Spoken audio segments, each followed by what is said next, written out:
Hello everyone. Welcome to the stream. Let me know if everything is working, if you can hear everything properly.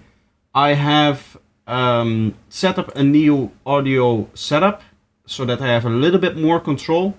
As you can see, I upgraded my virtual mixer to a bigger version. So you can see I have a lot more stuff that I can tweak with, but really the only reason why I needed this is so that I have 3 virtual outputs. Otherwise the other one that I had before would have been sufficient. So this is technically massive overkill, if not for the one feature that this has 3 virtual output tracks as opposed to just 2. Because as you can see, I have 3 different setups for which tracks go into the different virtual outputs. So I have certain ones going into all 3 of them. I have certain ones going into just a few of them. I have certain ones that just go into like one of them. But I need all 3 of them for various different things. And this is just the easiest setup. What I used to do is I used to switch back and forth a lot between different setups, and that would sometimes mess up my recordings. Like I would have a setup for, say, a Zoom session with a student, and I would leave those settings in there, and then I would start to record a video, and then one of the audio things would go into a direction that I didn't want it to go into, or it would go into an input that I didn't want it to go into. And for example, my microphone track that I used to record my microphone would also have the music in there, and then I would need to redo the recording. So I'm hoping that with this setup now I can eliminate that. I saw someone used a chat command before for the masterclass, so I'm just going to try again to see if the bot wakes up right now, and to see if then they can get the masterclass. There you go. If you're interested in that, you can of course check it out on my Gumroad. I have a few other things that we can quickly chat about. The main one is that I got some comments, and this is something that I noticed myself as well in a couple of my shorts. Mainly when I was watching on phone. It doesn't seem to be, it's getting stranger with the day, but it doesn't seem to be the case with desktop. If I play this short here, but as you can see, it might just be me, but your sound and the camera doesn't align. Just wanted to let you know. I noticed this on my phone when I was watching my shorts, because I watch my shorts back on my phone quite a lot, just to check if there's issues, that kind of thing, of course. But here it doesn't feel like it's misaligned in any way when I'm playing it on desktop. Here that is just going through an EQ that isn't really doing anything. So this is the erosion signal, and then we have this dry signal over here, which is just a utility with the polarity flipped, meaning that essentially what we get over here is we get the erosion of the sound minus the original sound. We're subtracting the original signal coming in because we're flipping it and then just adding the 2 signals together again, meaning that within... So this looks pretty good, right? Like, this doesn't look like it's misaligned. But when I would watch this short, of course, this is the short that I tested it, because here I also got one of those comments in there. I think I got 2 people who said it over maybe the last 2 weeks. I've noticed the effect myself as well over that time period. But I wasn't really able to solve it because it didn't show up when I was editing it. I align everything when I'm editing, of course. And then when I was rendering it, initially I didn't check for it. But once I realized that this was happening, I would check for the thing if it was misaligned after rendering it out into like a video file, and it would still not be desynchronized. And only when I would upload it would it become desynchronized. But now, watching it back on my PC, it seems to be some issue with mobile devices, maybe, that it just desynchronizes everything there. Maybe I should check if I can watch this short on my phone later. I'll do that later. After the break, I'll go get my phone then, because it's in the other room. And then I'll show it again. Maybe then it can show up. But I did do a community post on that, asking for maybe feedback on what this could be caused by. I really only noticed it with my camera. Like, it didn't look like it would be off for any sound that I was playing in here. The reason for that can be because usually there's a little bit of latency when I'm recording. Obviously, when I'm recording into a production project, those projects are big and there's a lot of things happening, and there's some plugins in there that also have latency. So maybe that has to do with it as well. But yeah, somebody typed it and I have noticed it before as well. So There's some strange effects going on my shorts that I don't exactly know why those things are happening. But today, I honestly just want to produce. I just want to chill. I want to sit here a bit and maybe just chat a little bit, have some fun, that kind of stuff. And we're going to be working on a project here. Now, this is a project that I've shown off many times. It's a little bit of a strange project in that I've basically written all of the sequences, as you can see over here. But I'm not entirely happy with the idea of these projects. So we're going to do them again. We're mainly going to still be focusing on sequences here. Normally, when a track is this like developed with the sequences, I also have a lot of the one-shots in there, so I'm a little bit worried that this might be one of those projects that I'm not really going to get into because there isn't really a one-shots happening in these spaces, right?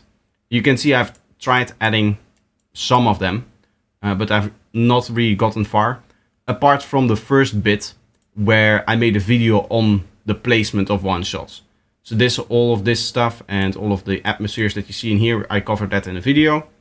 So that's the reason why this has like a lot of stuff in there, and this looks very developed in terms of the one-shots and all of the other things, and the rest is just completely empty. So that is something that I'll have to deal with. Maybe that is something that we're actually going to look into today. But the main thing that I want to look into is getting a bit more of a cohesive theme in the track. Because right now there's a bunch of cool effects in here, and it doesn't really feel like a cohesive idea. So we have like stuff like this.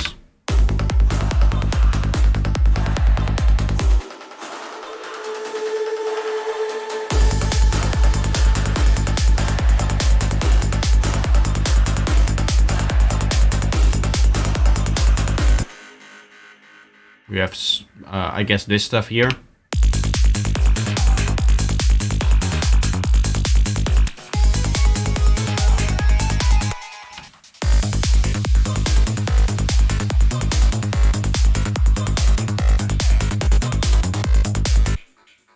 So there's a lot happening, but it's not really cohesive between all of the elements. Like there's just, I guess this is just random ideas, not really a track yet. And I guess wrote it in a different way. I really focused on the sequences when writing, which I don't think, to be honest, looking back at it now, the way that I wrote this track is the best of ideas, maybe. Because as I said, the result is that I end up with a track that isn't really as cohesive as my other tracks, and that is something that I definitely notice. Is everything set up properly though? I see no messages in the chat, so I'm assuming that there's no audio issues and stuff like that. But normally a few people say hello, so I hope that I'm not dropping connections or anything like that. I should move my microphone a bit like that so that I can see the thing there. Let's just go through this thing here.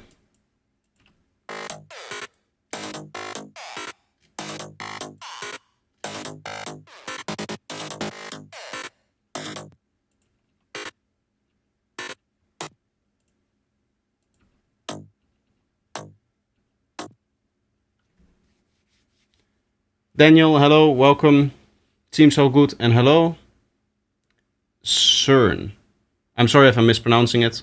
Torenberger1307, welcome. Hey man, just wanted to pop in and say thank you for all the awesome content. Thank you for the support. I really appreciate it. Yeah, it's all good. Hello, welcome. That's Isaac Sanchez. Welcome to the stream. Miguel Diaz, welcome as well. Hello from Portugal. Hello to Portugal. I hope Portugal is doing well. I like this sound. I don't like the way that it's arranged. And I want to do something different with that. What I also want is probably to remove this whole idea here.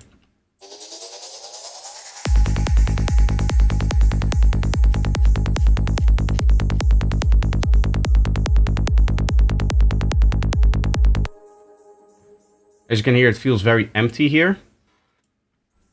So we're going to delete this.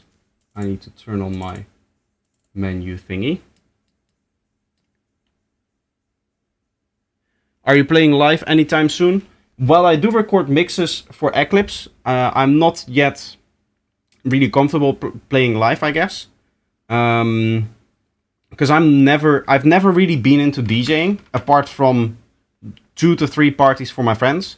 Like, I always had a DJ console, but I never really did anything with it. Because I've gotten into production outside of DJing, really. Which is apparently fairly strange. Like, it doesn't seem to happen that often. But that's the way that I got into it. So... yeah, I've never really gotten into DJing, and therefore I've been producing for 12 years now. One of the things that meant is that I could switch back and forth between different genres and just mess around until I found the thing that I actually wanted to do, which was psytrance, and which is where I actually gained some success, with the YouTube channel and all of that stuff. But the other thing is that therefore I never really had to DJ. I never really had to, I guess, perform live to get how would I say this, to make this a job, essentially, because this is my full-time job now. I'm doing YouTube full-time for, I guess, a year, more than that, with all of the products that I sell and all of that kind of stuff, so I can live off my music without necessarily performing live. It is something that I want to work towards, and that is one of the reasons why I'm doing mixes on Eclipse. The other reason is just for promotion as well. But also so that I can train myself to actually properly DJ. And then from there, I can hopefully build that out into actually getting some gigs and doing some live performances somewhere. But that is down the road. That is not something for this season, this festival season. That is, if it were to happen, it would happen the next festival season. Right? Like, I would try to see if there's, like, some festivals, they have open spots for upcoming artists. I believe Shankra Festival has that in southern Switzerland, so I would love to get to there and maybe play there. There's other places as well that maybe have that. But that means that towards the autumn of this year, I would have to get in contact with a bunch of different festivals and see if they would allow me to perform there, even though I'm kind of like an unproven DJ, I guess. As I said, I don't have any experience performing, so in that regard, I'm fairly unproven with what I do, apart from the mixes that you guys see on Eclipse. But even there, you don't actually see me mix, so maybe that isn't the best thing. But yeah, that's all future plans. To be honest, right now I'm not really too busy into it, other than doing the live sets. There is actually a cool live set thing coming out very, very soon, but I won't spoil that yet. I'd love to see your name announced at some of the parties in Amsterdam. Yeah, of course, everybody wants them, or everybody that's a fan of me wants me to perform in their city, or wherever they live. But I would need to check it. I don't know if I'm able to immediately travel to, like, a different place, even though I'm Dutch, right? So I would have maybe like a place to stay with my family. It's not something that I can, even though it's like very close and it's an hour. Technically, the flight is an hour and a half for me from northern Italy, right, to Amsterdam, but it's still a whole day's worth of travel.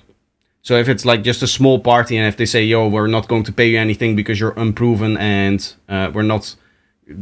you're getting, or I don't know, like if there's, if I'm actively paying money, then I don't know if it's the best idea to immediately perform, or to perform in a place that is so far away, because then the travel cost would be very high, maybe the hotel cost would be very high.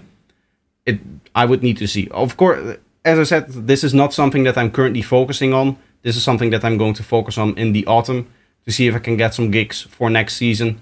But for this season, I'm essentially just training myself, trying to get better.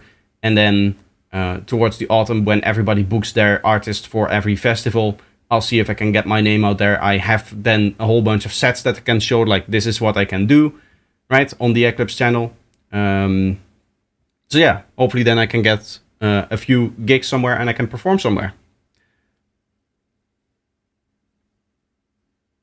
That's awesome that you were able to transition to it full time. I'm sure in no time you will be playing live. I'm not sure about Netherlands, but there would be lots of underground parties that would love you. Ah, you're in Italy. Isn't Looney Moon Italian? Switch to funky full on. I have, to be honest, when it comes to psytrance, one of the things that maybe hinders me is that I'm not one of those people that has been into psytrance for ages. So the name that you just mentioned, I have no idea who that is, or even what that is. If that's a festival, or if that's a person, if that's a DJ. I guess that will happen to any regard. But I've only gotten into psytrance in 2019, so I'm not familiar with like a lot of the history, like a lot of the other guys. I believe like somebody like Das Glitch has been making psytrance for a decade plus now. So, you know, to be honest, for me, all of the different names, all of the different histories and that kind of stuff is something that goes a little bit above my head. It's a label, okay, yeah. I'm not really going to change up my style, no. I'm just going to do what I like to do and I'll see who appreciates it.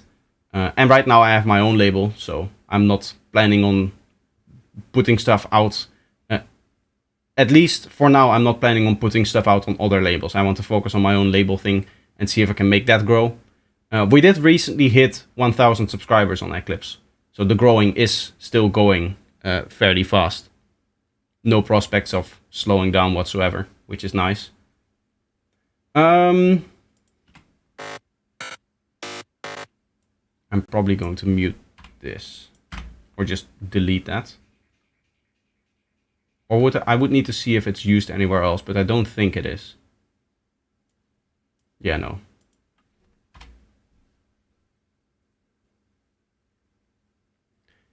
Just joking out, is there a local scene where you are? Not really. Like, there's clubs where they play Goa Minimale, right? Which is the fairly minimal kind of Goa thing that isn't really the psytrance that I'm into. There's a few festivals. There's one lower south that I'm going to this year, WoW Festival, that I know of. There might be some more festivals, but Italy in general is fairly hostile to rave culture. With the newest administration, with the newest people that are in power in politics, they've become fairly hostile to the idea of rave culture. So that isn't really too big, I would say. Like, if you go over the border into Switzerland, it is much bigger. You know what I mean? Take this and put that on here.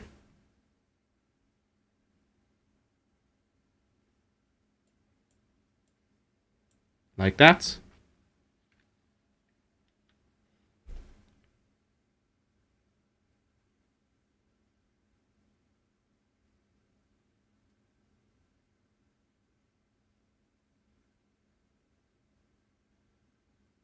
Oh, that's crazy. I'm from Austria, I am assuming, not Australia then.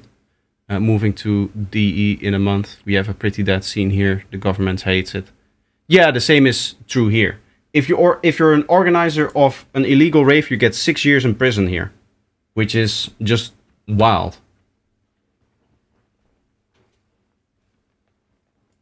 But that's the law. Bro started producing CO2 along with his music. To be fair, I started producing CO2 a long time before I started producing music. Okay, that's still sounding the same. You are from Australia. Oh, then you're moving a long way away. From what I know about Australia, the rave scene there, like, you guys have a lot of festivals, right? Like what do you call it? A bush doof? Something like that? Isn't that very big where you are?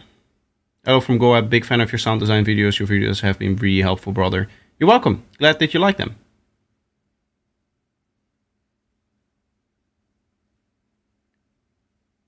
We've had festivals. Yeah, Bush Doof. Okay. What is CO2? CO2 is the thing that you breathe out when you breathe in oxygen. It's the thing that climate change is about. You know, that thing that is happening now? That we cannot stop. Apparently. But they were being hit with massive fines from the government.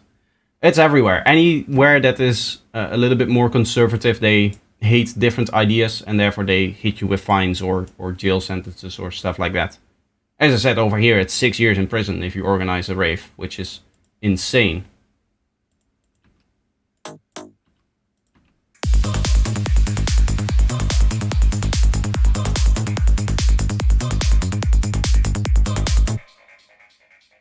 I mean, it's sounding okay, it just needs a bit more groove, and this is very loud.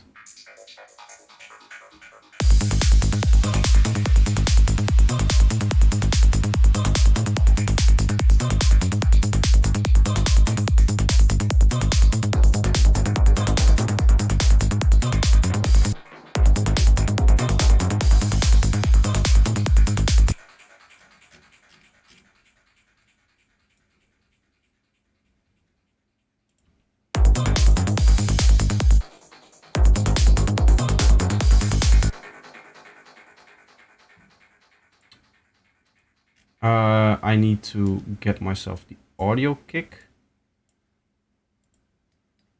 Here. Padam padam pam. That's the rhythm that I have in mind. Which would go like this, I guess.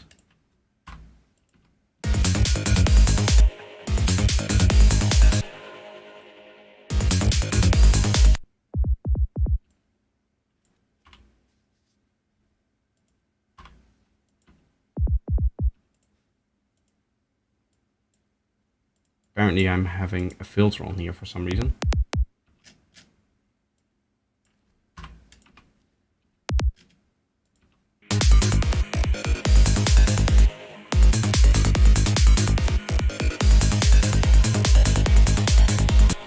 Did I put this in the wrong spot? I did, didn't I? Yes. That's annoying.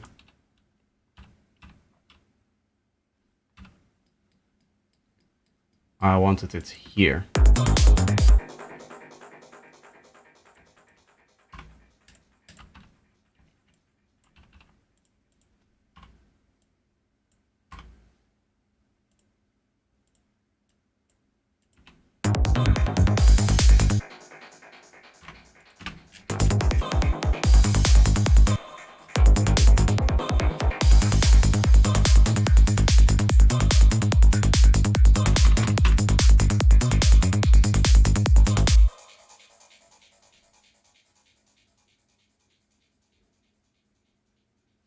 Thought it was something in music production.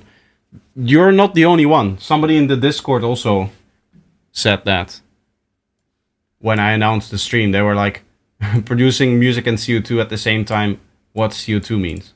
It's kind of funny. Maybe it's because I don't really usually have like comedic titles. Like the last stream had a comedic title and that stream went really well. Right, I named it Testing Bit. It was the second stream testing Bitwig, so I named it Testing Bitwig 2 Electric Boogaloo, which is like a reference to an old movie or something like that. To be honest, I don't even know. I just see it all the time, so I copied that.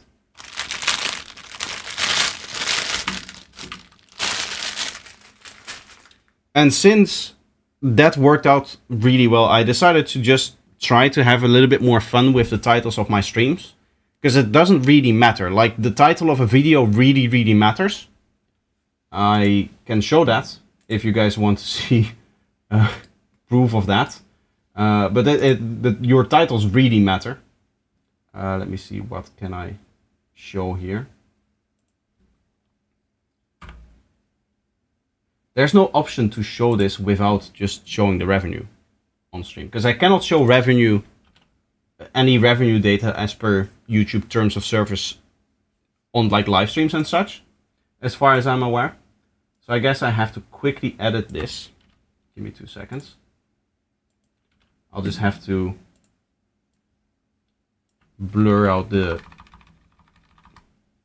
revenue bit. There we are. Here you can see the graph of one of my recent videos. This is the stereo layer video. And you can see, so this is the video. I named it, now it's named, this is the key to more interesting basslines. But originally, you can see the original file name over here, and the original title is still down below here. It's just called stereo layers for sidetrans basses, which is technically what the video is about, but it's not really interesting. It doesn't really grab you. Whereas this stuff over here is also what the video is technically about, because this stuff does make your basslines more interesting. And it just grabs your attention. It just makes you want to click. And you can see in this graph exactly where I changed the title. I woke up in the morning, right about here, and I did some other things, and then I looked at the stats for this video, and was like, it's not really performing. It's, you know, a bass video, so I expected it to perform more than normal. So I changed the title, and then it just went, whoop, okay. So it became a lot bigger, which is funny. But with the streams, it doesn't really matter. So I can just make up a funny title, which is what I tried today. But it doesn't seem like people are getting the joke, I guess. Since there's at least 2 people that didn't understand what I meant. Comedy is coming from shorts intros. Yeah, but that's not the only thing that I could be comedic in. To be honest, when it comes to my channel, I don't really have something like a meme or something like that. You know what I mean? Like a lot of other communities, they have memes around the content creator and what he does. I am a fairly serious channel with the content that I make. So maybe I should try to inject a little bit more comedy into some other videos as well. But I was hoping that at some point, maybe like 1 or 2 of the shorts would be born into a funny meme or something like that. I guess that just doesn't happen. Maybe that's just not the style of content that I'm creating that facilitates it. So maybe I should look more into doing that. And it is something that with the shorts, of course, I should get more experience with, just joking around with stuff. It is hard. I'm still not entirely comfortable just speaking normally on camera. Even when I'm sitting here, when I'm streaming, you guys can see that sometimes I have to think for a little bit. Sometimes I have to, you know, pause a little bit. Sometimes I have to say like, and then it takes a while for stuff to get out. Usually it doesn't really work well with comedy if you have to wait for 10 seconds for a joke and then think of a joke and then say it out loud, as opposed to just saying what's up or telling the joke straight away. It's you know what I mean? It's I'm not really, I guess, the most comfortable person on camera. I'm not the most comfortable person talking. And another thing is, English is technically my 3rd language, even though today it's the language that I use the most. It's still the language that I learned after Dutch and after Italian, really.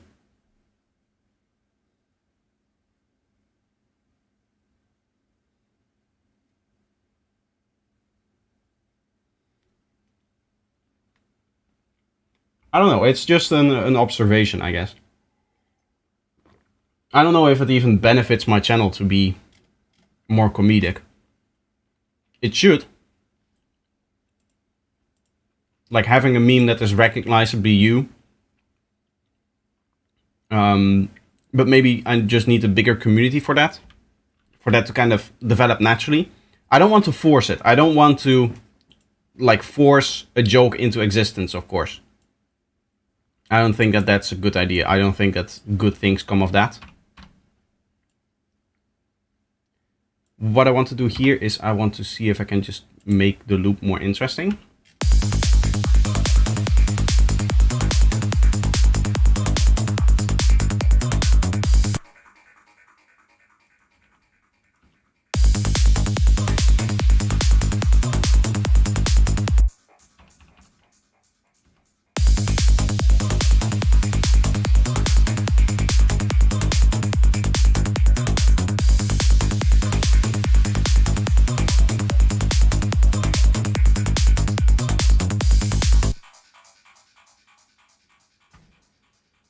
I guess we can do some FM sound over here. I like the plucky sounds that we have now, but I would like a little bit more variation. So maybe what I'll do is just move this down here and have a different plug for this.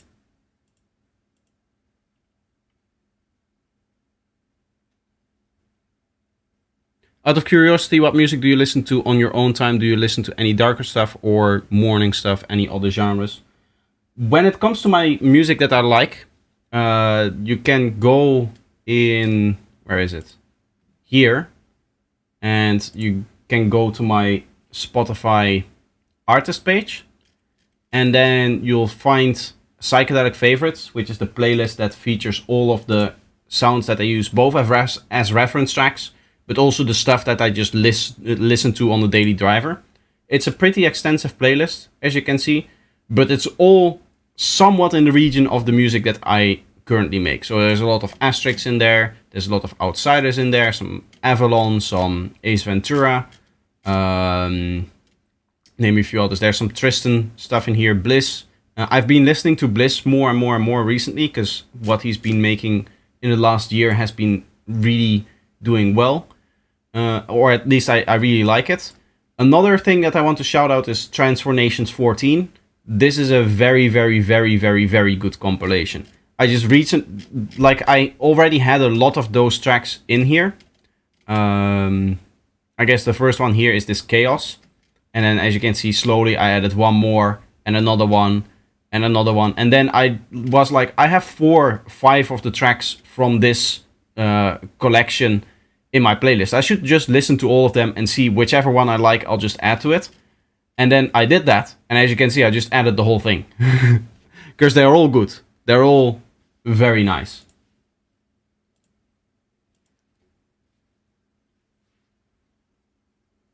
You are far too organized. I do have to do that. You know, being a content creator, I have to work as efficiently as possible, and organization is a part of that. That's why I have notebooks and stuff like that where I write stuff down, what I have to do during the day and stuff like that.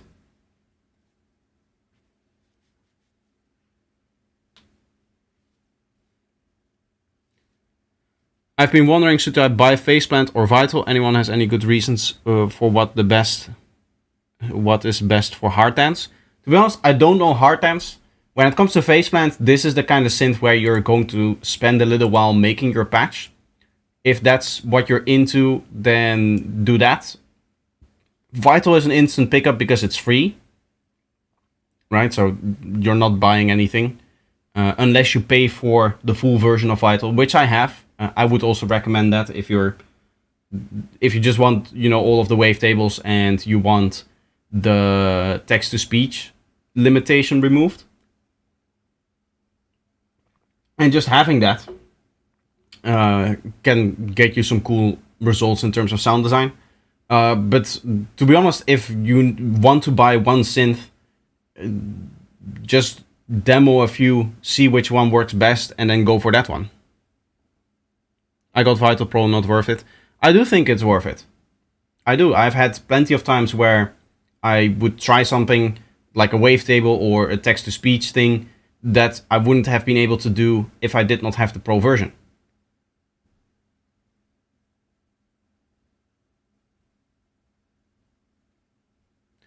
When it comes to the text-to-speech, you don't necessarily have to use the text-to-speech for text-to-speech. Like, it's an excellent wavetable generator. Awesome, but how do they differ from Serum? They each have their own sound and workflow.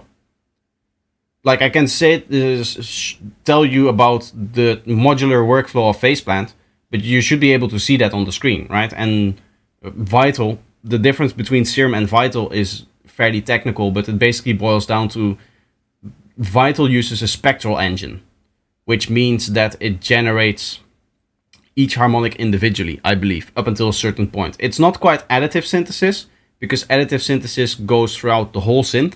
So if you take a synth like Harmer, that is essentially throughout the whole synthesis part, up until the effects, up until you get into stuff like distortion and the reverb and the delay, which is almost like an outboard effect for the synth. up until that point it is additive, meaning that it's not technically generating audio yet. It is just generating information which then become harmonics that emulate the settings that you have set up in the synth. This is all very technical, right? When you're just messing around, you don't actually have to know this. Vital, I believe, does a very similar thing in that for the oscillators themselves in Vital, let's open it up.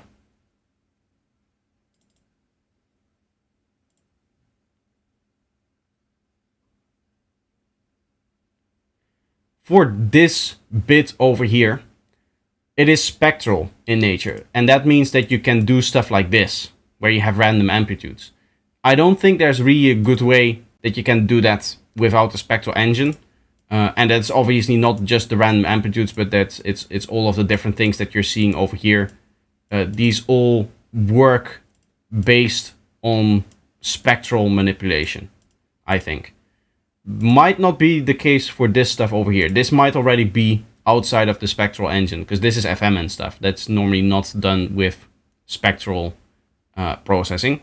But the rest of it is just like a normal subtractive synth kind of deal.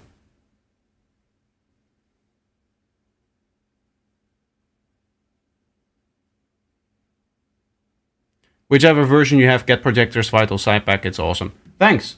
Yeah, you should get that. That is a good acquisition. And if you have Serum, I also have 3 packs for Serum. Anyway, let's try to make another one of these donkey donk sounds, I guess.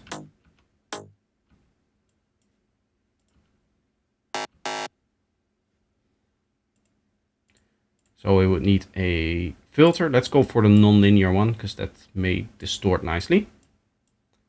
We'll get ourselves an envelope. The strap on top of my headphones, they broke. You can see there's no longer a strap on here. So this is just hard plastic on my head right now. And this is also broken.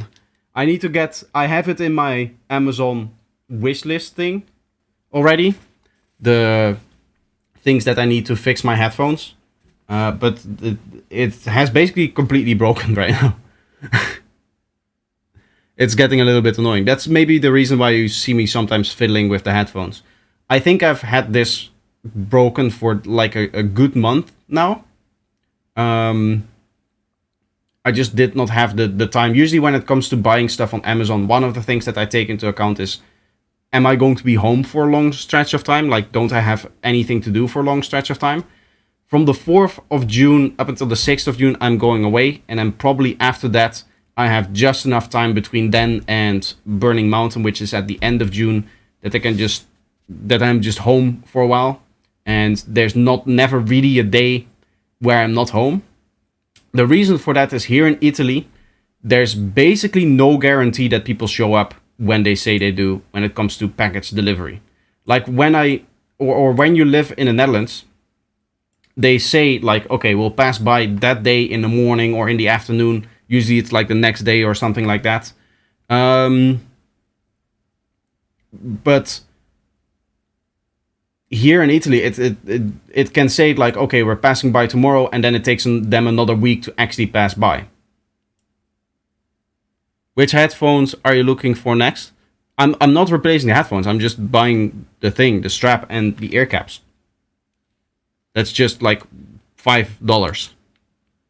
So I'm not replacing my headphones. You can take off these caps here on the side. So right here, you see where it's like 2 lines. You have this thing here, and then you have this bit over here. I can take off this bit around here, which is what this is attached to. And then for the strap on top, you just get yourself a strap that clicks on top of here. So that is just going to sit there, essentially. I'm not going to replace my whole headphones just because a strap is broken that I can easily replace.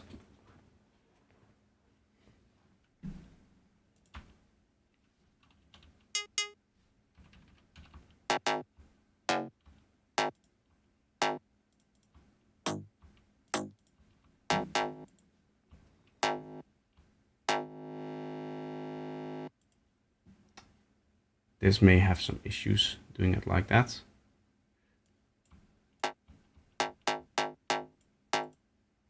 Okay, let's go like that.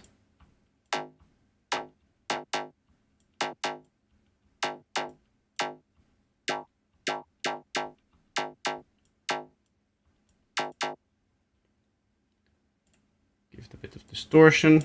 Did you guys see the short today? More distortion, more distortion, more distortion.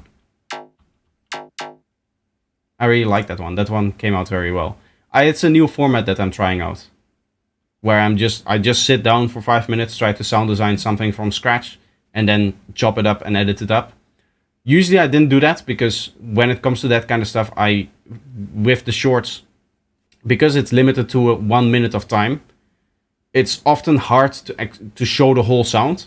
But I'm just going to go in there with the approach that I don't necessarily have to show the whole sound. That at the end of the day, shorts are for entertainment. I highly doubt most people who watch my shorts sit there and actually remake the sounds that I play in the shorts. So I'm going to focus on either individual tricks that you can implement in your own sound design, or just entertaining people with funny things that I find while sound designing for 5 minutes. And in this case, it was like, oh, more distortion, more distortion, more distortion. The amount of distortion that I put on one sound, even though at the end, the sound that came out wasn't really all that distorted sounding. So that was, to be honest, I guess that is the humor in that. As I said, I don't let a lot of humor shine on my channel. Synthetics, not was, welcome to the stream. I haven't said hello to a lot of people. I'm sorry if I've missed that. I Hate It Here Season 2, welcome as well. I did see your name for a while. Sai, welcome. CERN, I think I already said hello, but if I didn't, then welcome to the stream as well. Sucker of the Year is here. Welcome, welcome. Kev Human, welcome. Yeah, I should keep up with that because it's nice to say hello to people. Anyway.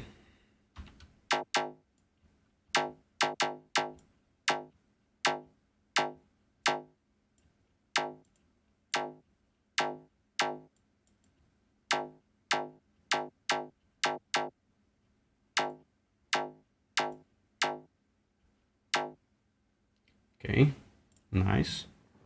Let's give this a bit of bit crushing.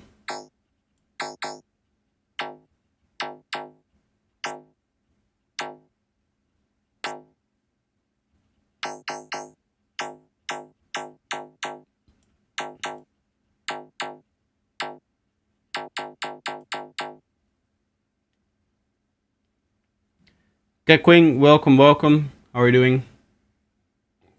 Got to have the best of wishes with the music production. Hopefully I'll catch you live sometime soon. Maybe post it on Discord if you land the gig. Yes, of course. If I have a gig, of course I will update you guys. I'll also post it on my YouTube community post if I have a first gig.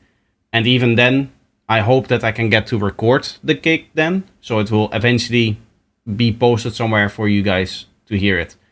I don't know if that immediately means like a full movie or something like that, or even a camera present. Maybe it's just the audio and I'll put some visuals on top of that, or maybe like a picture that I take or something like that.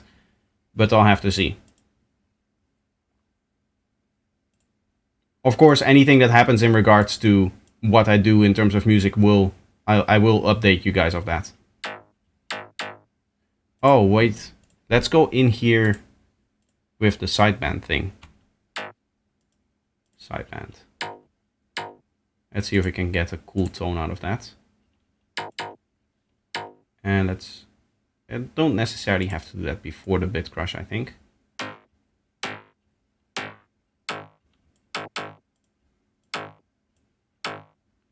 I like that. Let's give it some more distortion, like normal distortion.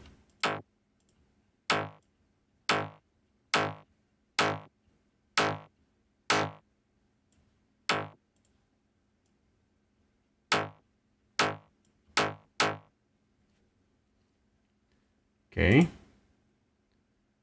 We should probably make this stereo a bit.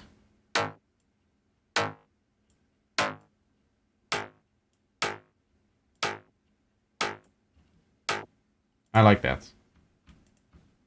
I think this will match well with the other plug that we have here.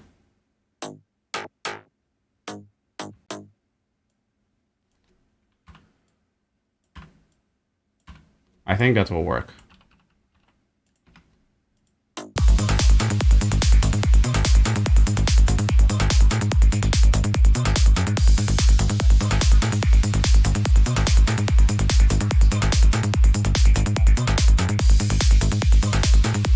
Oh yeah, we have to change this, of course. And I can duplicate this over here.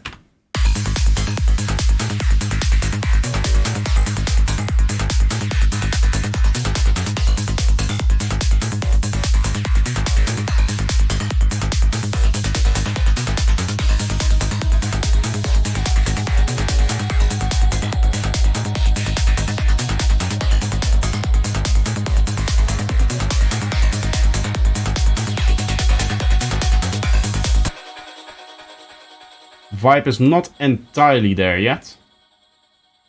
I feel like this sound isn't really working for me.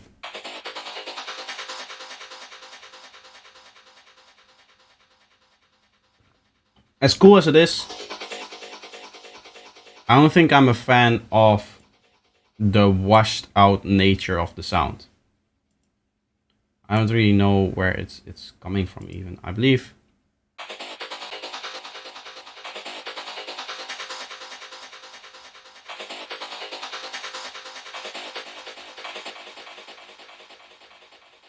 yeah, I'm just not a fan here. What if we just don't use it?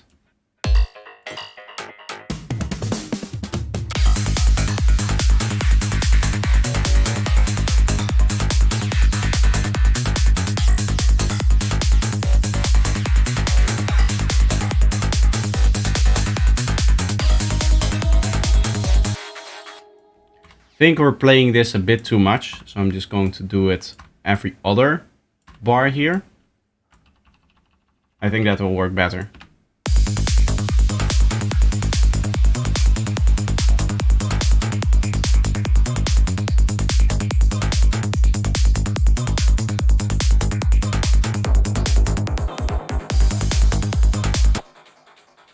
I like where that's going. That's an upgrade. I hate gigs. I don't know. As I said, I have no experience, so I cannot comment on that. I've always been a little bit scared, and even when it comes to the DJing that I'm now doing for Eclipse, I do prepare all of my live sets in advance, like the whole track list, what I need to play. Funnily enough, the one that I recorded yesterday evening, I did end up straying away from what I had initially planned. Like midway through the set, I decided like, hey, wait a second, if I take this track and maybe play this other track before it and then that other track after it, it will work better in terms of the transitions. And I just did that by knowing the tracks, because it's all my music, or not all my music, but it's half is my music, and then the other half is all of the stuff from Eclipse. So I listen to that all of the time as well. Of course, we all kind of listen to each other's music all the time to give each other feedback and such. But I also already used all of the songs in other mixes, other earlier mixes, and because I planned them meticulously, like I used to have Ableton Project where I just laid out the whole set and stuff like that, even before I went into planning it into Tractor, where I would set up all of the cue points, all of the different parts where I would need to transition in, all of the different parts where I would need to transition out, all of that stuff. I would all set that up in before, so that essentially when it came to actually recording the live set, I had the minimum amount of decisions that I needed to make so that I could purely focus on trying to just nail the transitions, which is what I was, which is essentially what I'm training now still. But so yesterday was the first time that I strayed away from that, and I actually felt really good doing that because the transition that came out of that worked really, really well. At least one of them. Maybe another one went a little bit like mid. But I'm planning another video on the whole DJing like thing that I've been doing, because if you guys have been around for a little while, I did make a couple of videos on DJing, but I just want to do like a little progress update kind of thing. When you mix / master, do you follow strict rules or do you just do it by ear? You just do it by ear. Of course, when it comes to mixing, there are rules that you should follow. Like you shouldn't high pass your kick and bass because you're going to lose the cleanliness of your kick and bass. And you shouldn't like high pass your mix bus, you shouldn't high pass your master, that kind of stuff. Leave the high passes out of psytrance. Those are rules that you follow. Also, the stuff that you should follow is that you should probably not clip, right? That is another rule that you follow. But at the end of the day, the decision that you make is purely made by ear. I guess it's a little bit of a strange question because your question implies that it's either one or the other, when that's not the case. You can mix by ear, completely by ear, while still following rules of mixing, which there are, right? If you have 19 sounds in a certain area, they cannot all be loud, right? That is just a rule of mixing, because you're out of space at that point. What else should I say about that?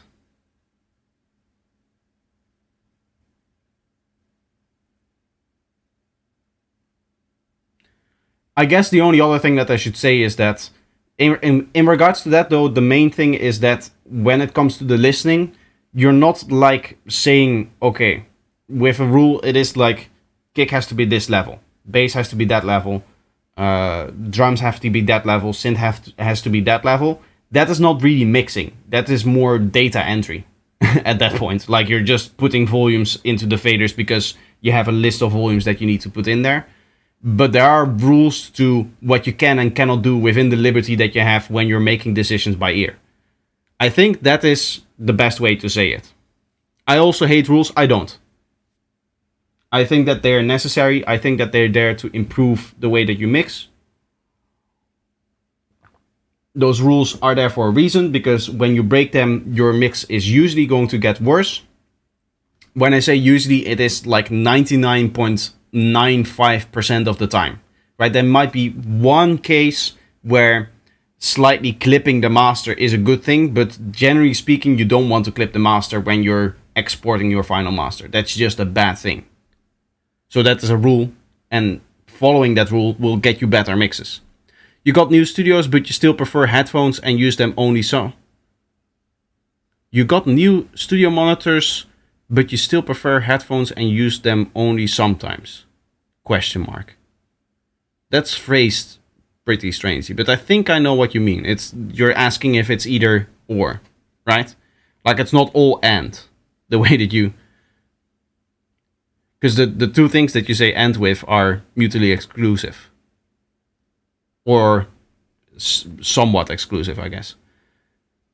Either way, when it comes to headphones versus monitors, right before the stream today, I decided to put in my headphones.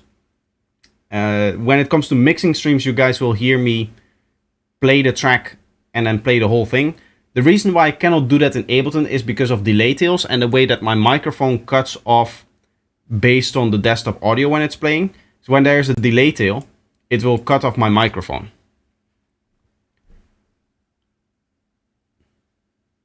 Yeah, I mean headphones or speakers. Yeah, but you said it in a fairly strange way. Like you're saying it as a statement, not really a question. You know what I mean? I'm going to turn on my AC again. It's getting way too warm in here. But when it comes to that, you guys see me with headphones a lot when I'm producing on the stream. But that's the only time that I wear headphones. Anytime else, I'm on studio monitors. Even when like checking mixes afterwards, I don't really check my mixes on headphones anymore. I'm completely comfortable with referencing and that kind of stuff to just use my monitors. And yeah, I might still make some mistakes. I know for a fact that there's like one track that I mixed that was overly bright. Eternal Garden is a little bit on the bright side. And that's okay. At the end of the day, that's part of the learning process. When it comes to getting monitors, that was the first track. I started that mix before I got my monitors, and then I finished that mix when I got my monitors. So I was in the process of transitioning from my speakers to my monitors, which is about the worst time that you can do a mix. But it had to be done. We had to get some music out at that point.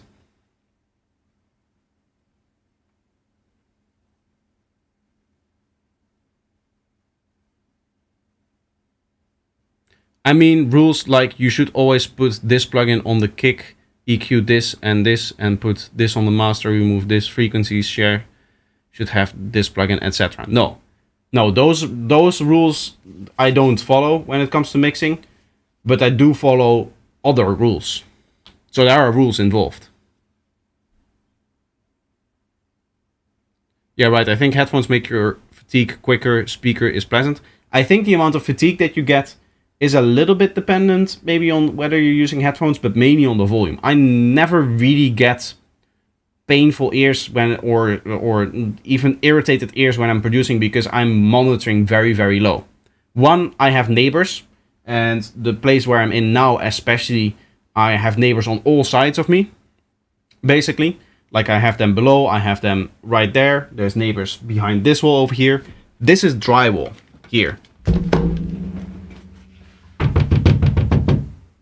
Do you hear? Does that pick up on the microphone?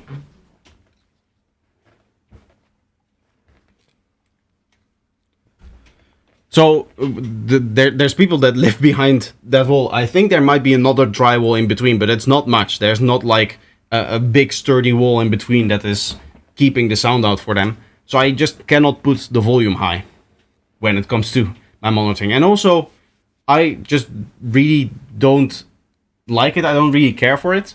And I want to protect my ears.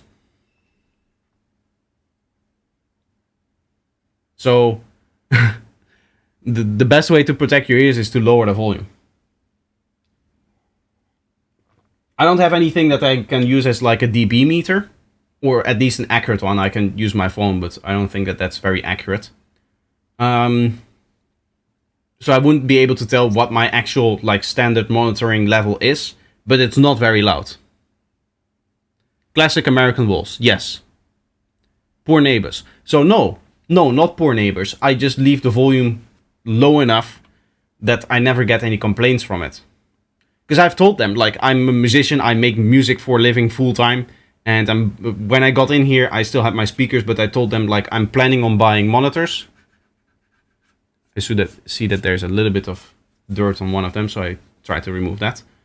And I didn't really, like, test it, but I said, like, if at any point in time you guys get annoyed with the amount of volume that I'm putting out through my speakers, feel free to talk to me.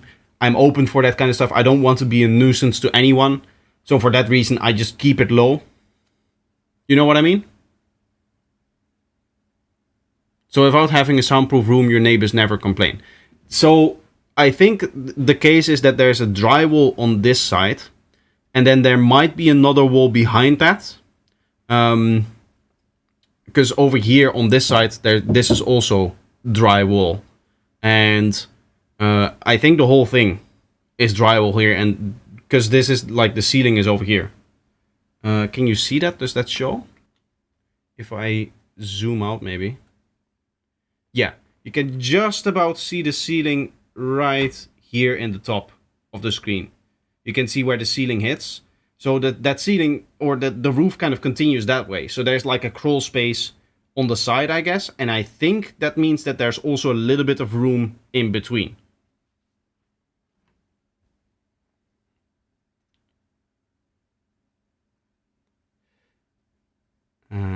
There. That should be good. You can advertise your music by putting high volume on speakers. Let them hear your masterpiece.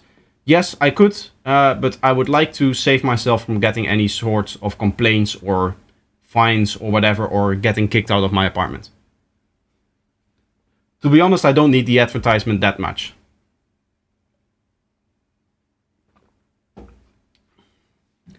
But yeah, that is something. So there's two reasons why I keep a low volume, I guess, on my monitors and also on my headphones, by the way. I'm not really playing the music very loudly. One is, as I said, for my neighbors, and the other one is just to protect myself, so that if this does continue being an aspect of my life, being my job, being the thing that I do, I can do that for as long as possible without actually damaging the one thing that I need to do this job. A lot of things about music production, I don't think you guys realize how much stuff changes about music production once you get to do it full time. It is really crazy how over the last 2 years my life has changed, my ways of interaction, or simultaneously the ways that I interact with music production also have changed. I should say, as my life has changed, the way that I interact with music production and the way that I think about different things in music production has changed as well. Like before, 2 years ago, my YouTube channel was my hobby, and now it's my full-time job. Remember, he's not doing humor. I know, yeah. I'm sorry. I should do that. Thank you for letting me know that I suck at things. Maybe my humor is just different from other people.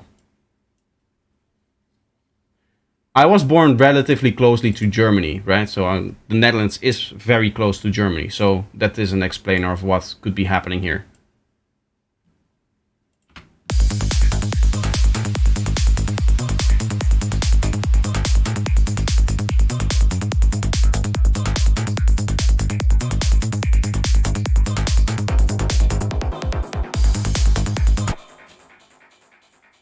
I feel like this thing comes in too early.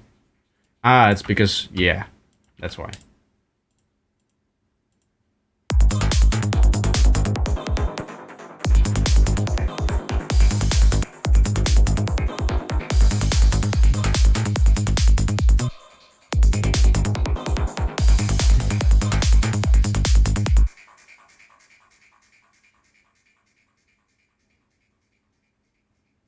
By the way, why are you not doing sample challenges? One of the reasons why I stopped doing the challenges is I used to do them on Sunday. So I used to alternate feedback streams and challenge streams.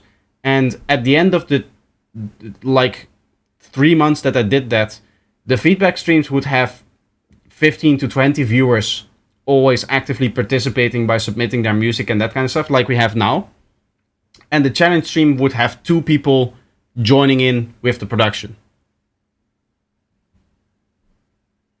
I just want to make people laugh, bro. I know. I want to try to do that too, as I said before. But I really suck at it.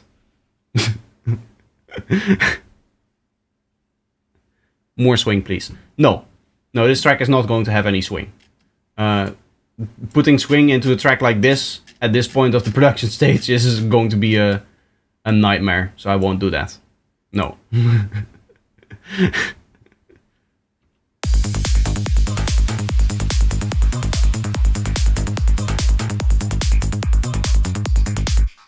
I think we need something over here, like at the end of the loop.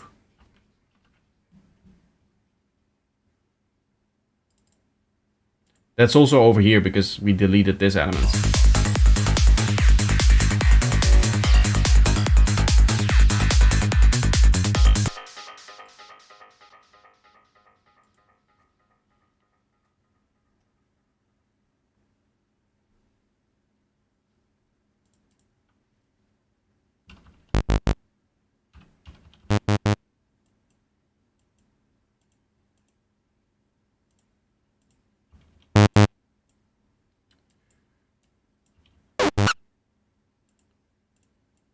I have an idea here.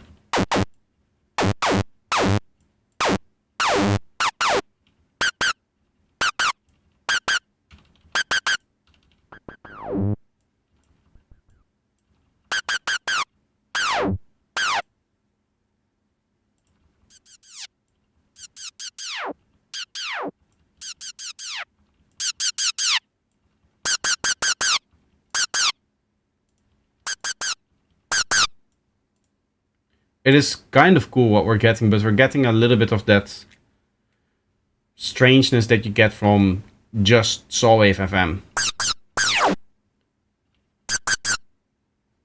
Like, I'm not sure if I just want to do it with a pitch modulation instead.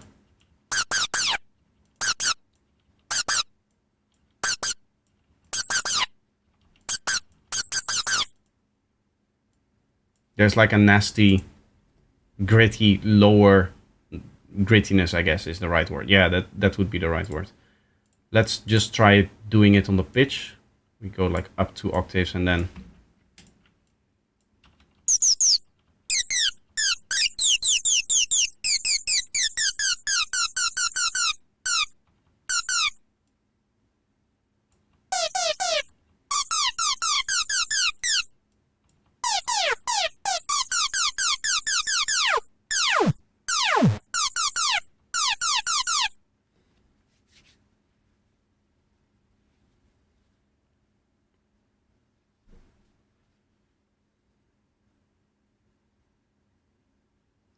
Never bought Serum, still holding out for version 3.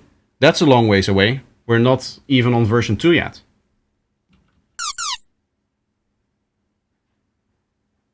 He did say he was working on it, but at this point we haven't had an update from that since the beginning of the pandemic kind of thing. At that point he said like, okay, I'm working on something new, and people were speculating, and I think it even got confirmed that it's coming. But we haven't heard anything in a while, and that usually isn't good news.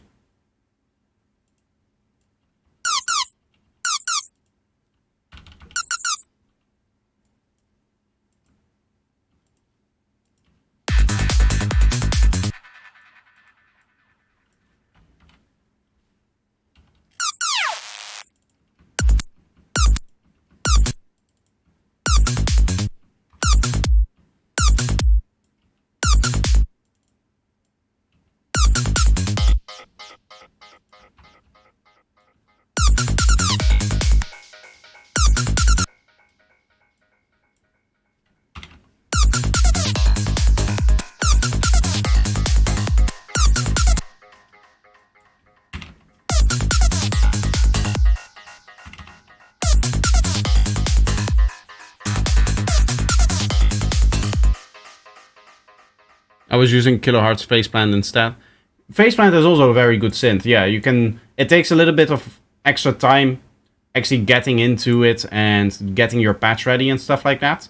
But once you do, it is a very, very powerful synth.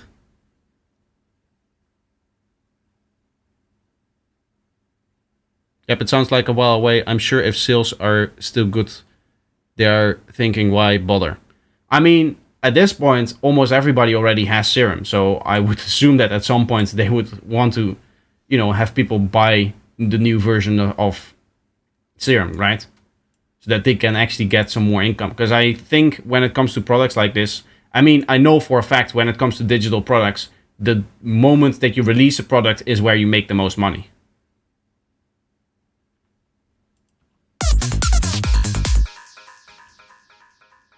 Okay. Bit of extra distortion.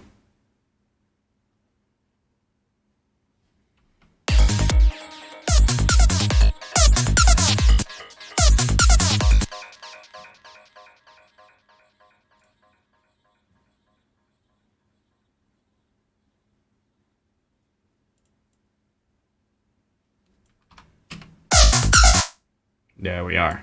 Now we're getting somewhere. Why does it then become mono though?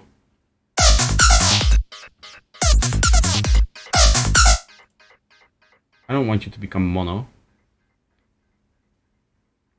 Does this have individual left-right processing? If not, we'll just make it.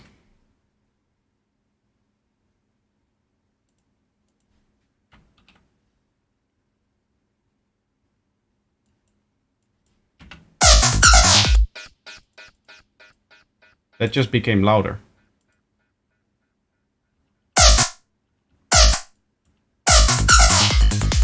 There we are. Hey. Isn't panning... Ah, maybe this is panning the output. Maybe I should pan the inputs.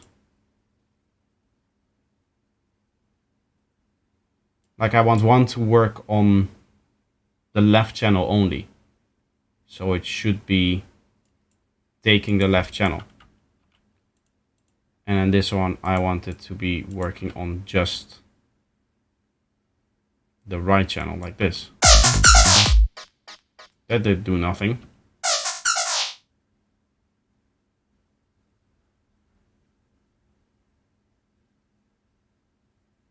Serum V2 is a free update or a whole new synth? I guess it will be a whole new synth. Otherwise you wouldn't spend years working on it.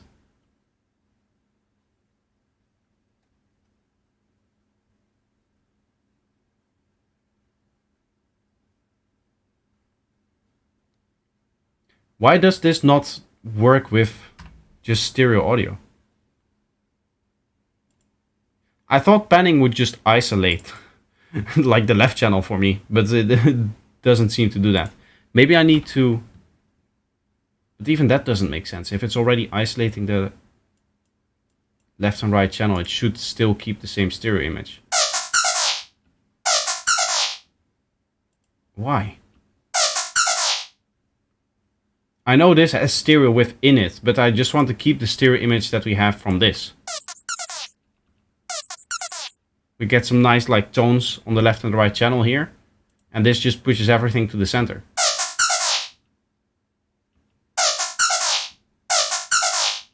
I guess now it's better.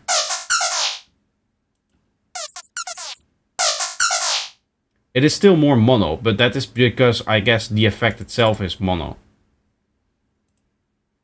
So what if we somehow introduce some shifting maybe? Like a very small amount. Can this go up?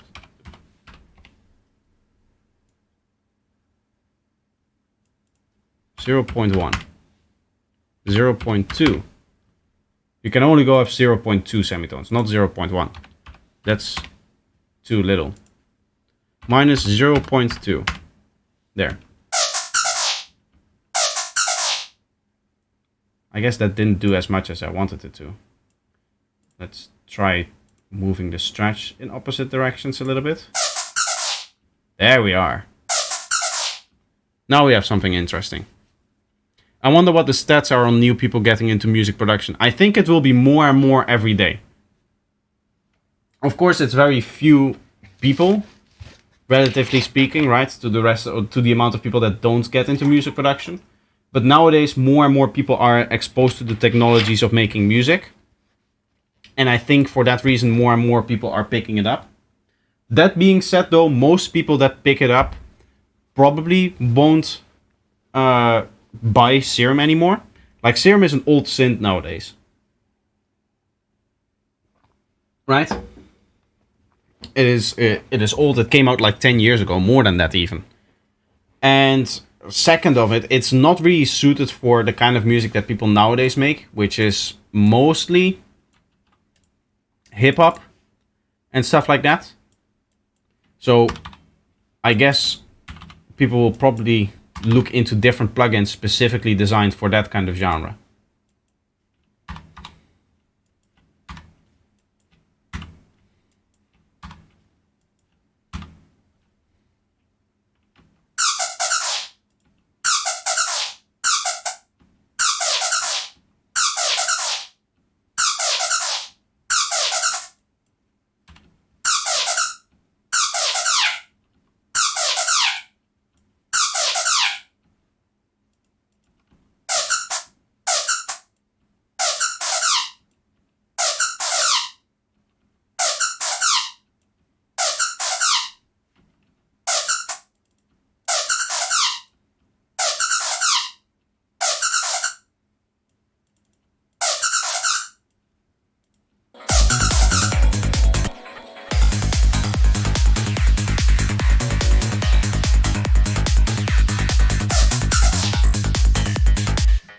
Duda said Serum 2 would be free update.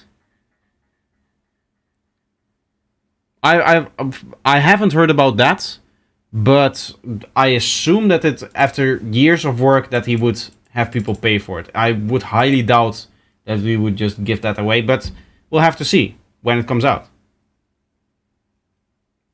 We don't have a beta, we don't have a release date, we don't have nothing yet.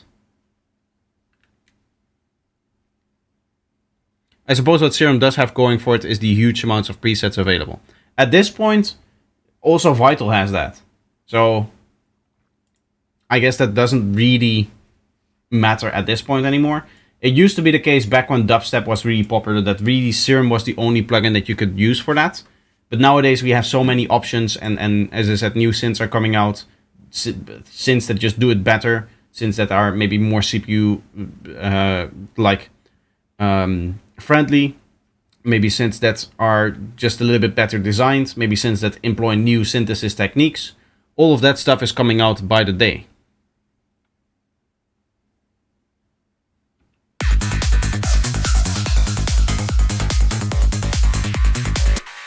This is technically classified as a one-shot, if I'm using it like this. Like, it's not really part of the loop, right? But let's hear how that sounds, actually.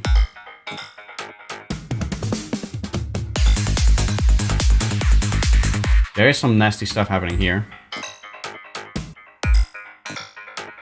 Why is this sounding so weak all of a sudden?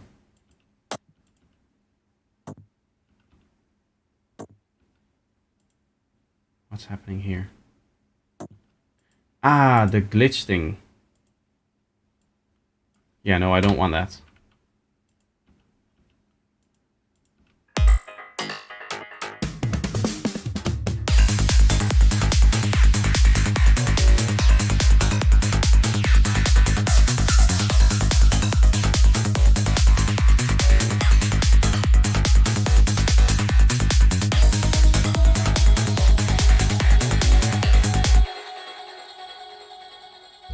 Is Duda in development of the Serum version 2? Where has you heard Hi is in development of this? I have no idea what you're saying. I'm sorry.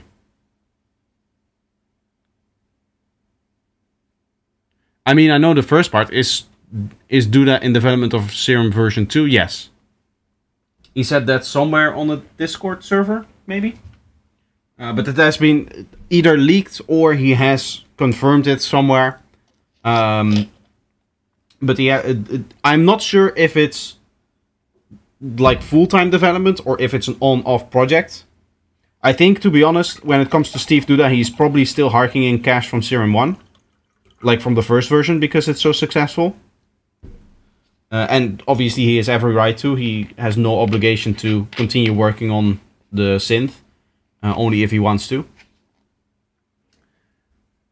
But there were some either leaks or confirmation from him directly that he is working on something new. Love the drum fill break. Thank you.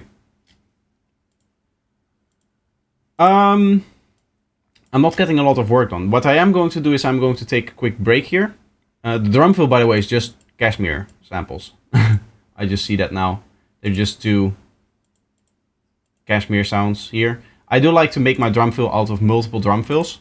That seems to work very well for this kind of stuff. Because then you get like maybe like a lower energy drum fill here and then a little bit of a higher energy one over here, like we're doing now. I'm going to take a little break and then I'll get back into it and try to get some more work done. This is what happens when I'm streaming, right? When I'm live, I just read chat and I respond to all of your messages. That's the whole point of streaming. If I didn't want to do that, I shouldn't have gone live. But I do need to get some work done on the track as well at some point. And right now we just made one plug and one synth here, which is not a lot of progress. So hopefully we can change that. Maybe what I'll do is I'll work on this part next year, because this part really needs some love right now. It's really kind of disconnecting the two main ideas that I have of the track, and the in-between part is not really sounding good, so that is something that we need to tackle, I guess. Yeah, I'll put on some music, of course, so that you guys have something to listen to during the break. There we are. Yeah, I'm not going to play that track yet. The track that I've made today, the video that I made today, the tutorial, I guess. That track, I wanted to play it maybe, but I'm thinking of keeping that track also in the part of my album, which is never going to be featured on my channel before I release it. So I'm making videos on them and I'm playing like individual parts of the track, but you guys will never hear the whole track before it actually comes out. And there's a few tracks that are like that. Like this one over here, the one that I'm going to play. I've played that many times. I use it in mixes. I use it during breaks and stuff like that. And of course, it has featured in tutorials as well.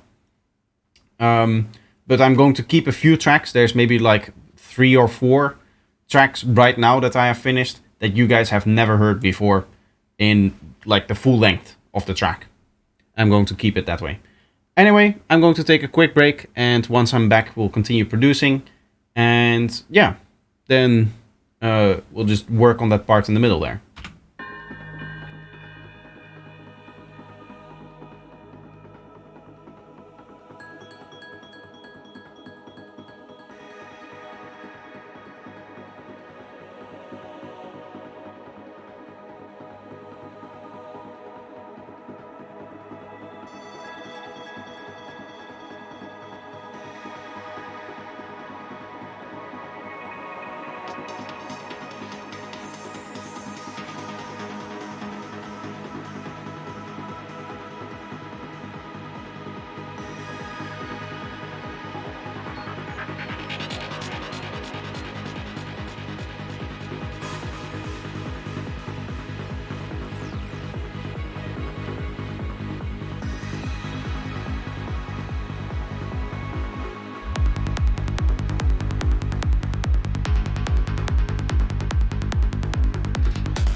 suppose that you were able every night to dream any dream you wanted to dream. Naturally, as you began on this adventure of dreams, you would fulfill all your wishes, every kind of pleasure you could conceive. And then you would get more and more adventurous, and you would make further and further out gambles as to what you would dream. So in this idea then, everybody is fundamentally the ultimate reality.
Have you ever tried using a modular synth for a track? I'll answer that after the thing is finished.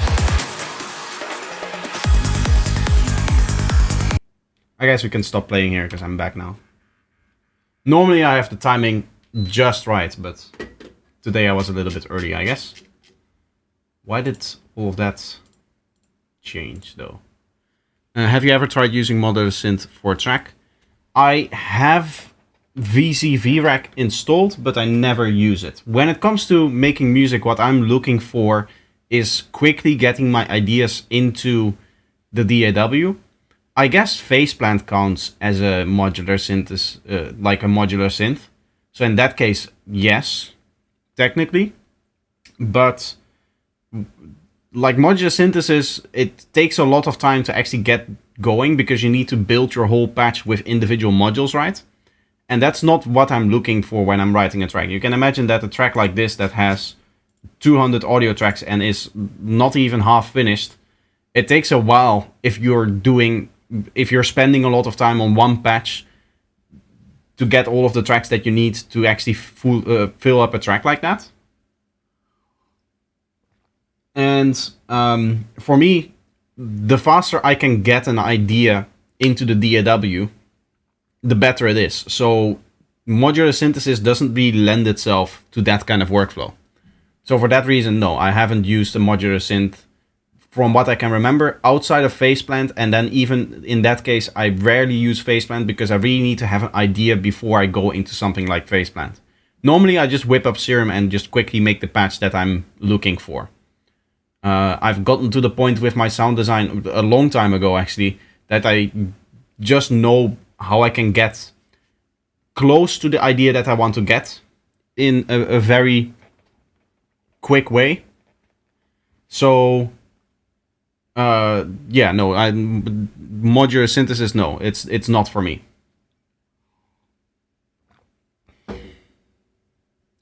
Not a MIDI cable inside.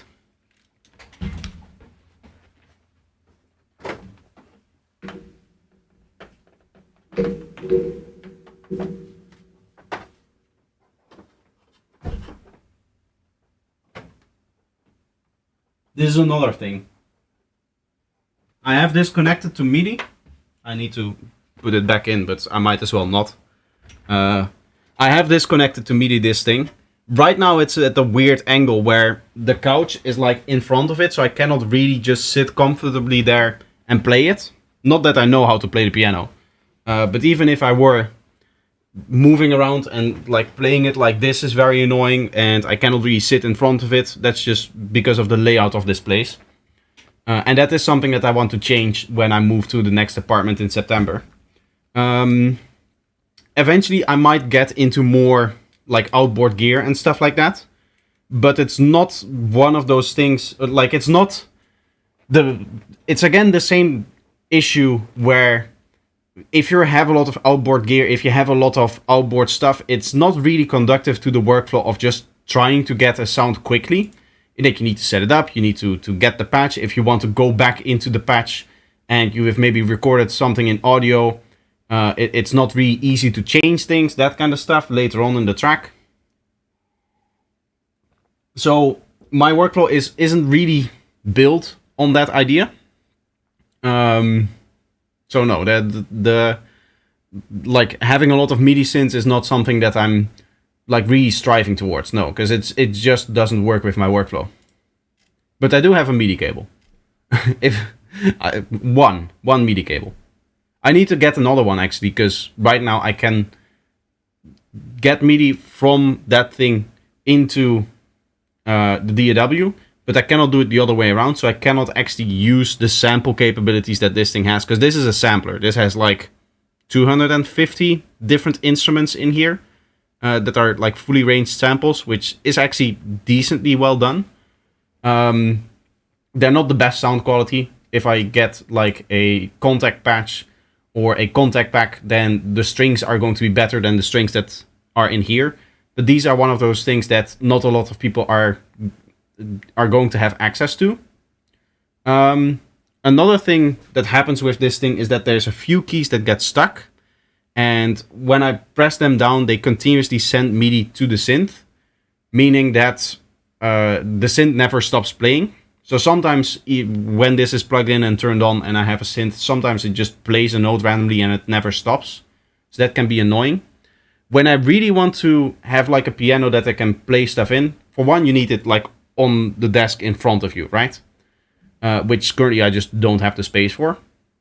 And secondly, you cannot have issues like that where there's issues that actively harm your workflow, in the sense that when I press the wrong note here, I just like need to stop the synth. I need to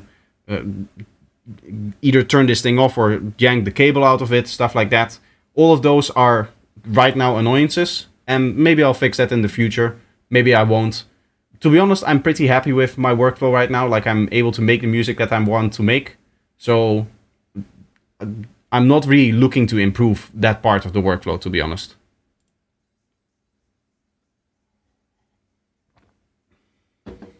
This is one of the first times I've gone on a break and my viewership has actually gone down. Usually people join and they hear the music and they really like it and then they stick around. But I guess today is not that day. Anyway, I do have a few one-shots already in here. Let's hear what they sound like.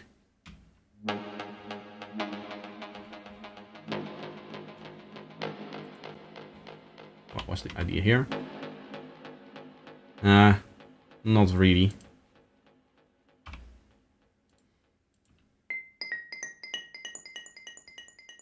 Nope. Let's see this last thing. This is audio.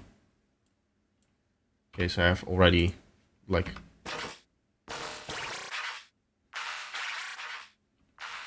Yeah, that's a big no.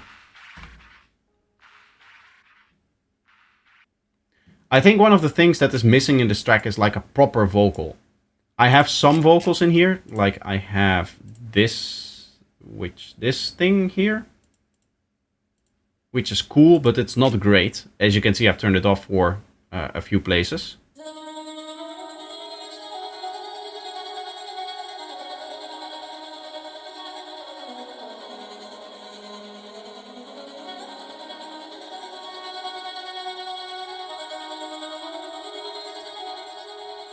I might want to make a few changes there, because in isolation it sounds a little bit worse than it sounds in the actual track. Maybe that is the issue with that. And then I have these, which I'm also not entirely a fan of, the way that they're working now.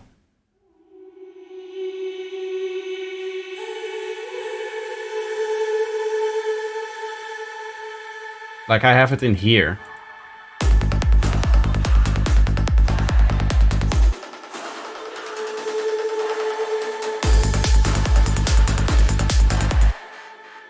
Isn't really catching my attention.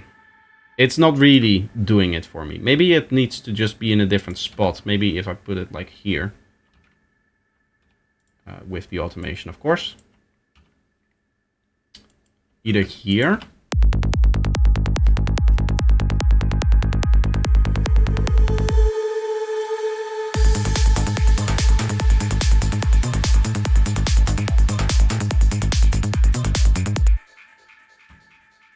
I think I'll place it here, actually.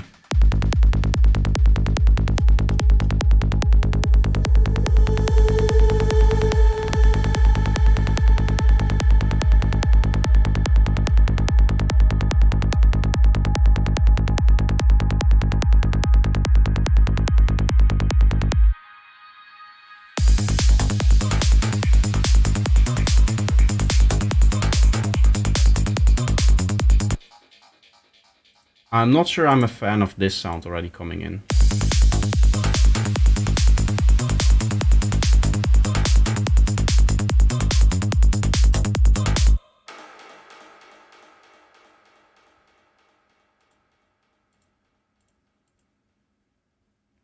That's this thing. Why is this thing causing... Why is this like that?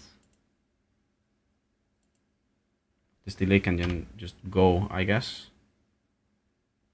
I guess this can also go, because we have the mix always at 0. Don't really need that then. That's just all of the stuff from the old idea.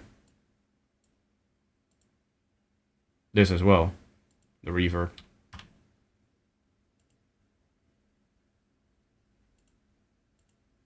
This is a high pass, which isn't really doing anything, because we already have the normal high pass here.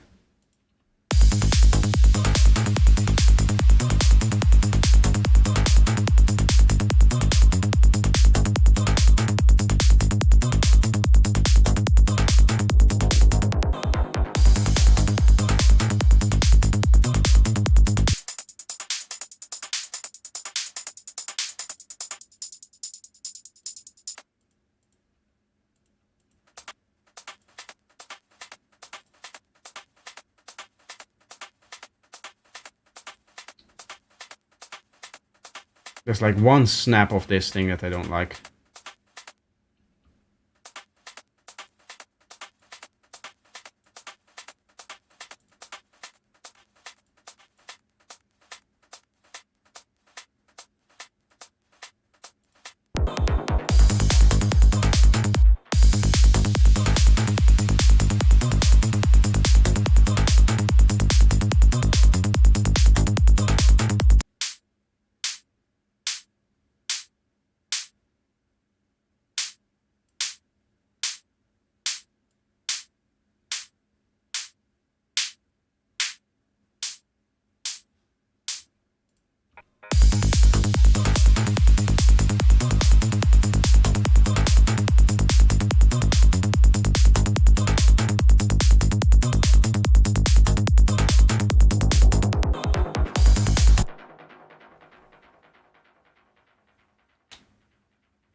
I've been using Bespoke with a prefab library to get faster outcomes. I love VCV Rec, but I understand the problem you have. Yeah, maybe I just need to look into it more. As I said, Faceplant is like a modular synth, and I use that from time to time.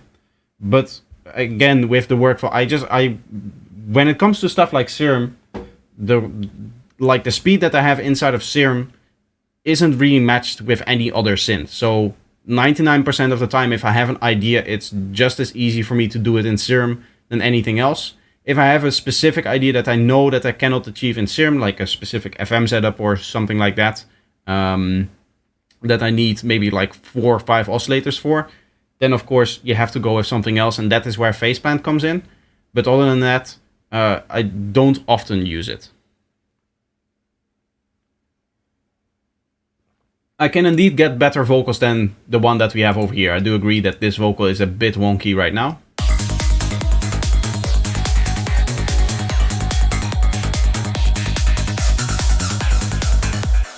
This thing is way too loud still.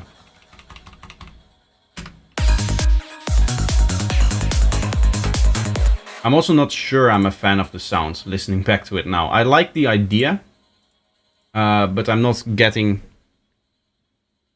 the vibe out of it that I'm looking for.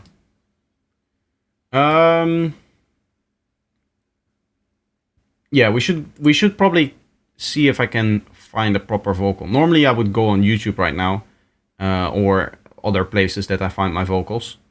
But I'm not going to do that, because when it comes to vocals like this, I don't like sharing my technique. It's like my secret sauce, my secret ingredient, I guess. So I can see if we can maybe just get a sample that does what I need it to do. I know the Cashmere pack is overused, but we might be able to chop it up in a way that is interesting or something like that.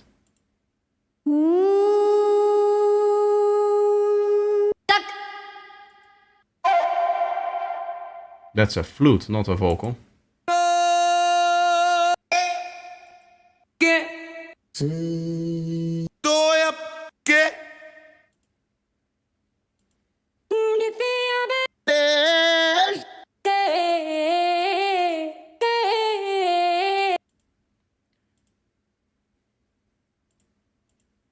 It's kind of strange that it's like warped, and that you can hear the warping artifacts in some of those vocals. Kids singing. Let's see if there's something interesting in here.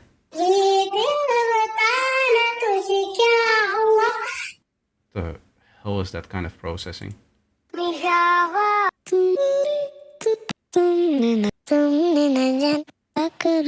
Why does that have... I hate that it's all loops. I want more like a one-shot, not even like a short thing, but a longer, like, phrase, I guess. Short phrases.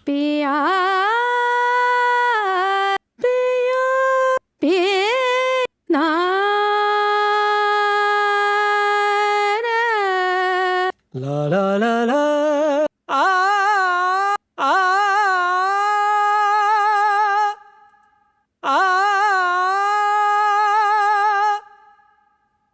Why is there the same sample twice? Om Namo. Dil ke kareeb. Kareeb.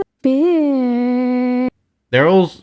A lot of them are so processed sounding. Like here you can hear that like nasty click in front of it. That is probably like a warping artifact almost. It doesn't sound like a normal way that a vocal would start. You know what I mean?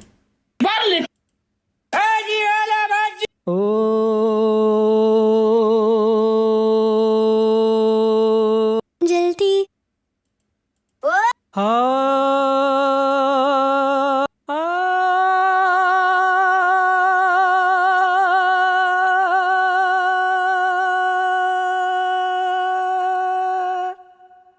Bro is running out of breath there towards the end. We can maybe try just using the first bit here. Let's see, what key is this thing in? F sharp, so we're gonna go bam bam.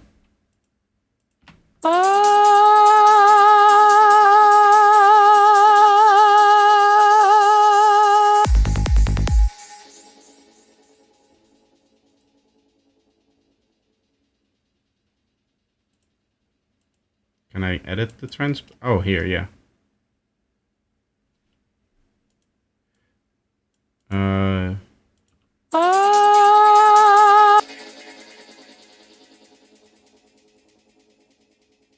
I guess this bit can pitch down.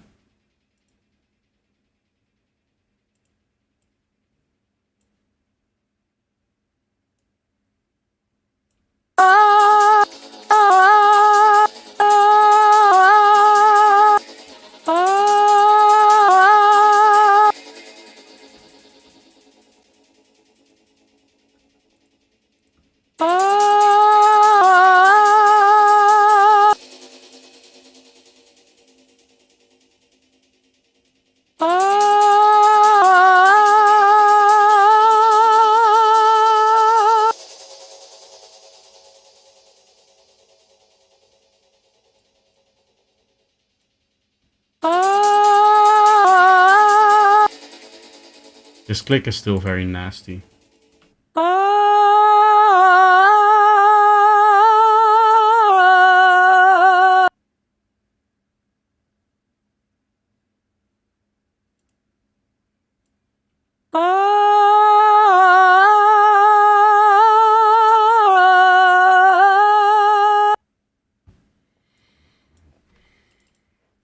I'm not sure how I feel about this yet. Maybe with a bit of processing we can get it to where I want it to be.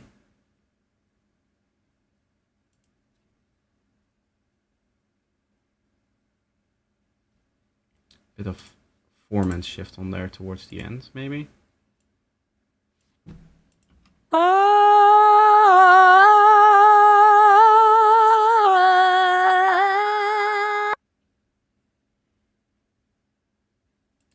Maybe in the middle here we go up as well. Use your own voice from this stream? No. No, that's not going to get me what I want.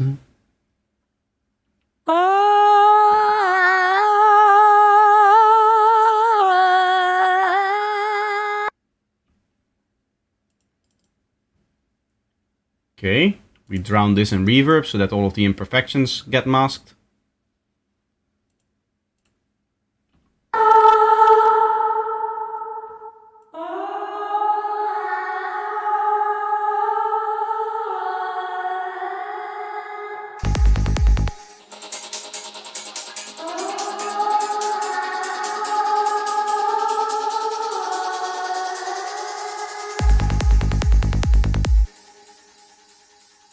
Get ourselves a delay here.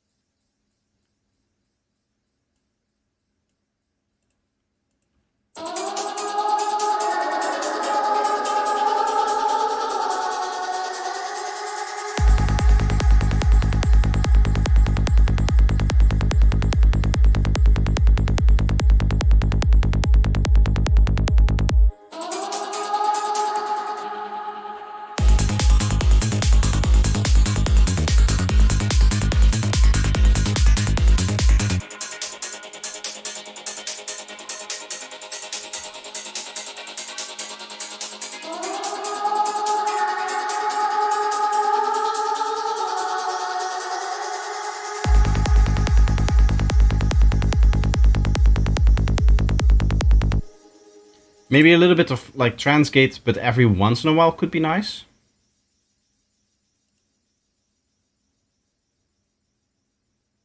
I feel like this is a sort of thing that I've done hundreds of times, and it's always this like very similar.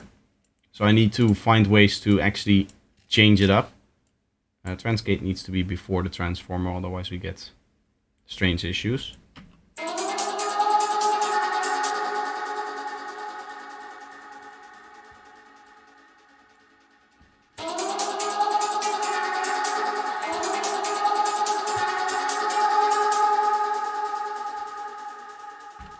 I guess the way that we can fix that is by taking the delay in, or wait, let's do it like this. Because it has to be before the M transformer because this has latency in it, right? Yeah, you can see 42 milliseconds of latency. We cannot deal with that. So I'm just going to grab all of this stuff away from here. Freeze this thing. Gives me some time to get some candy.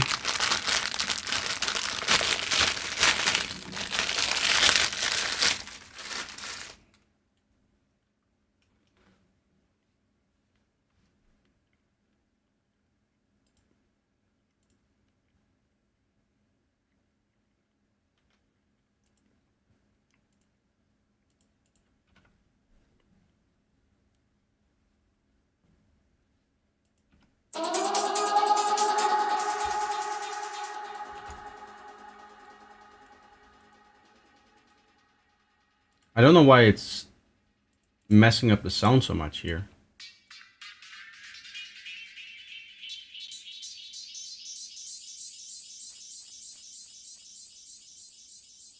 I guess that's this thing.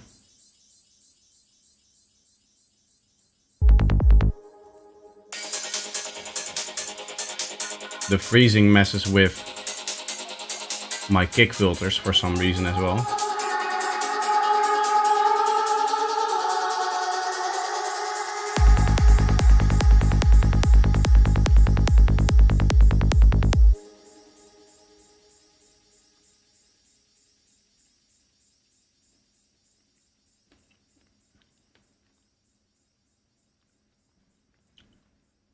Just to be clear, Bespoke is a VST host, so you can host Serum inside of it just fine.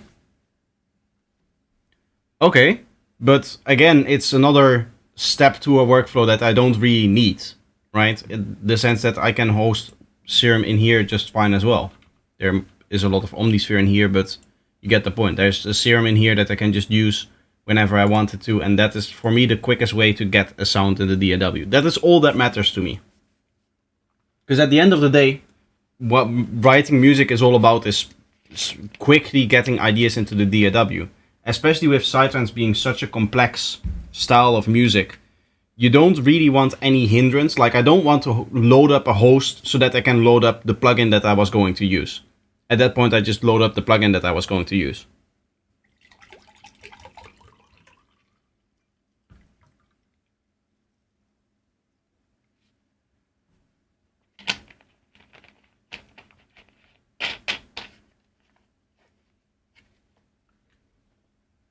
I think I said it before in the stream, but once music becomes your job, you look at things in a very different perspective. Like, I'm not saying that you guys are, but I'm not messing around with audio trying to come up with cool things at this point. I'm just trying to write my track, the things that I have in my mind. And the faster that I can do that, the better it is for me. Because then I'm spending less time working on my music, meaning that I can spend more time on other things that actually make me money. Like working on products, working on videos, working on giving people lessons, working on mixing for other people, that kind of stuff. So for me, when I'm actually producing, I want to get as much work done as as quickly as possible, and anything that gets in the way of that, as good as that plugin host may be, or as good as its environment may be with the way that you can do modular stuff and that, as I said, I don't know it, so I have no idea what it actually does. I just need to get ideas in the DAW. I don't need, like as I said, I'm not messing around for an hour with sound trying to come up with something. I guess the best way to say it is I need results. I need, whenever I close the session, after days of work, if I have that time in the day that I can actually work on music, which often isn't actually the case. If I do have that little opportunity that I can do a few hours of actual work on a track, at the end of the project, I want to close out of the project saying like, yes, I've made an improvement, I've progressed the track, and not saying, oh, cool, I've added 2 sounds to a track that needs 200 sounds. Now it's going to take me another 70, 80 hours, whatever it is, to actually get the track finished. It already takes me a long time to finish tracks. I'd say like 40, 50 hours at least per track. And that's divided up over a very, very long time. So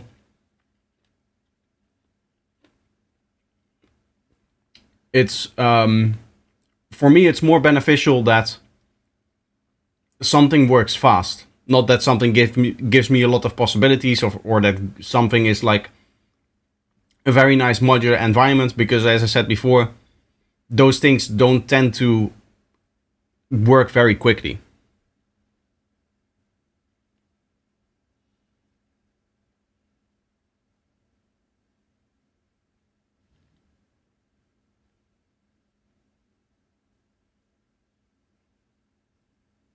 The only problem is that the workflow isn't as controlled as the linear methodologies DAWs have. You can build linear automations, but it's a hassle.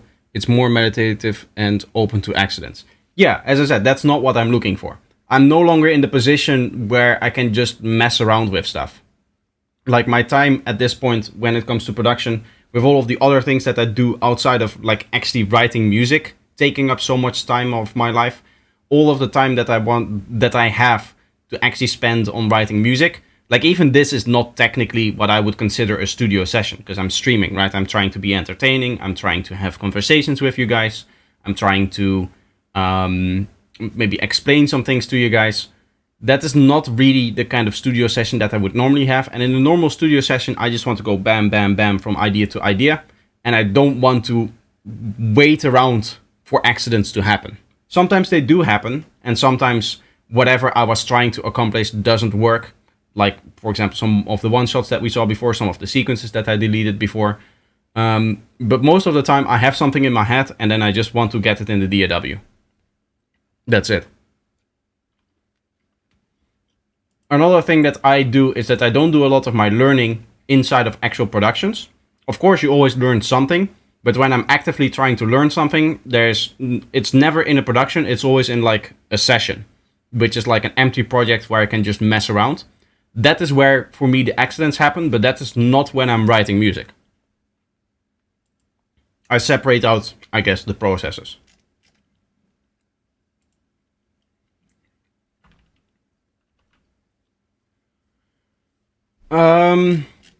To be honest, I'm not even feeling this vocal over here. Maybe it's just because this part is so empty. I need something that gives me inspiration right now.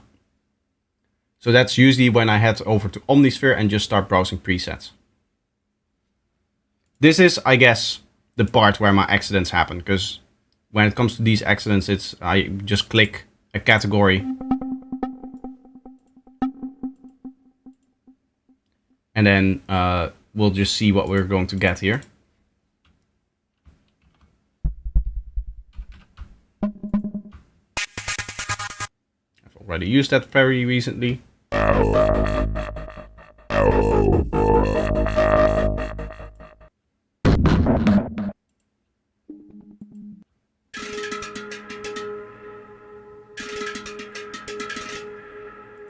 I like that, so I'll duplicate this over.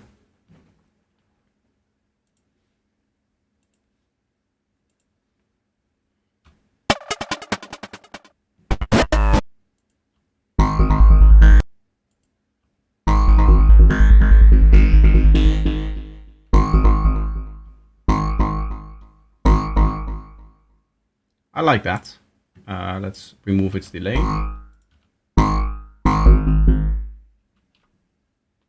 Something like that would be cool.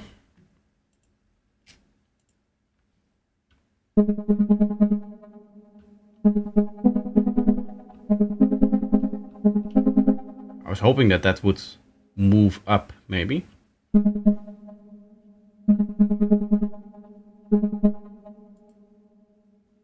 I guess we can make that later, so I'm just going to keep this. I'll get like 5, 6 different things here, and then we can put that in the actual track.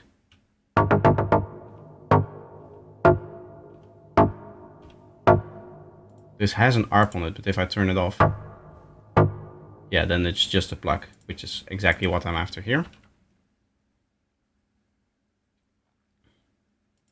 Becomes a little bit more of a synth sound that way.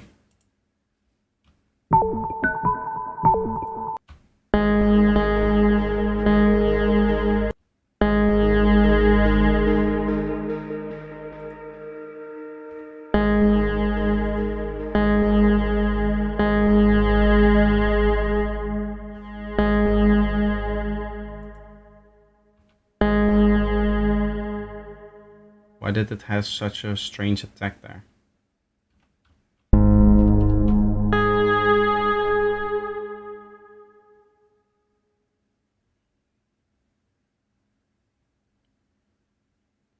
I don't know what language that is, but unfortunately I don't speak it. Have you got the harmony bloom thingy?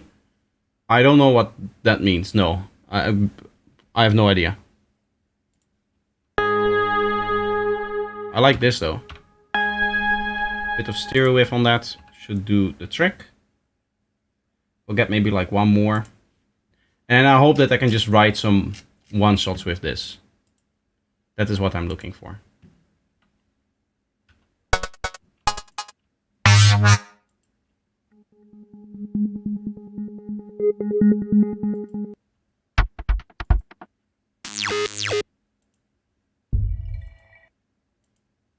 This one maybe, if we can isolate just the...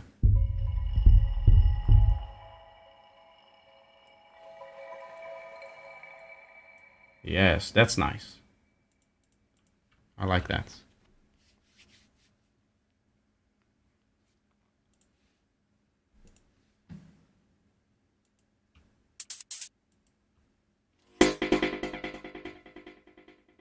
That sounds cool too, but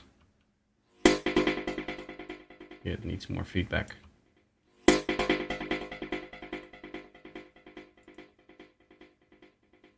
I wonder why it pans. Ah, yes, because this is longer, I guess.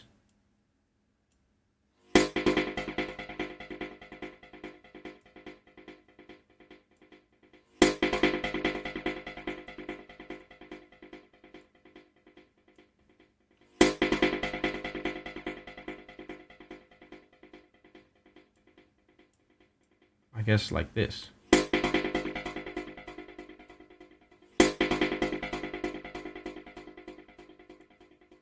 Yeah, 1/8 dotted, exactly. That's what I want.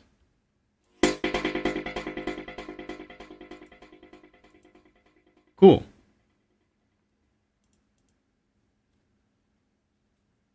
It's a MIDI generator with nice patterns. No, then I don't have it.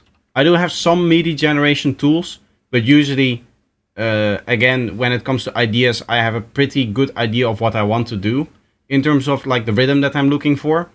And I'm not really looking for happy accidents, so I, like 95% of the time, maybe even more, I just write in the idea that I have. I would like something melodic here.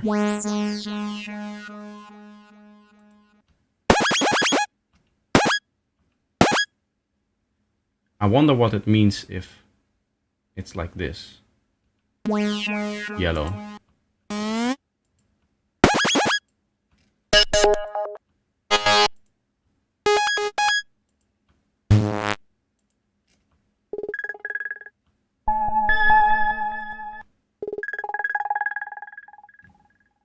This one is pretty cool.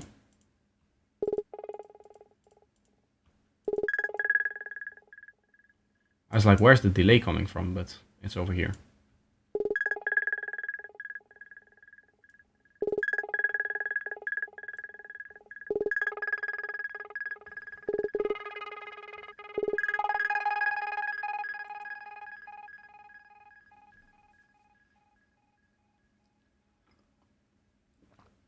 Oh, you guys cannot see all of the any of the presets that I'm playing because it's behind the camera. Sorry. For me, it's the camera over here. It's the only place really that I can put stuff, because usually there are samples over here, and obviously any other place it gets in the way of like the main Ableton thing. But sometimes I leave a plugin window there. You guys can warn me if you guys want to see like a preset that I'm using. I guess you guys can see it over here, the name of it at least. Did I duplicate this one? No. So right now, okay, we should have enough either way. So I'm just going to start writing it in, I guess.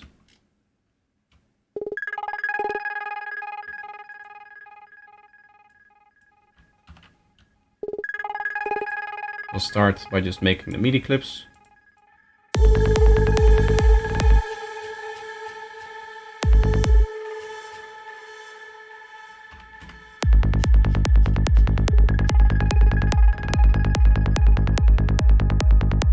This is a nice starter, maybe, going back into it.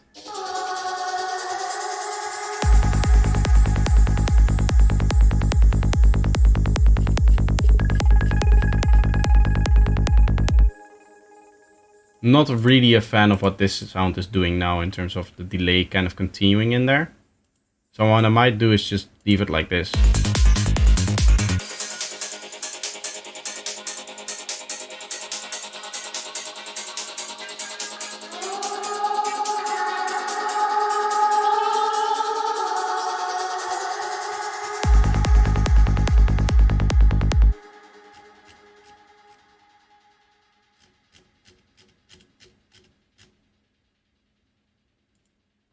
Ah, the drums are also doing some delay stuff. That's right.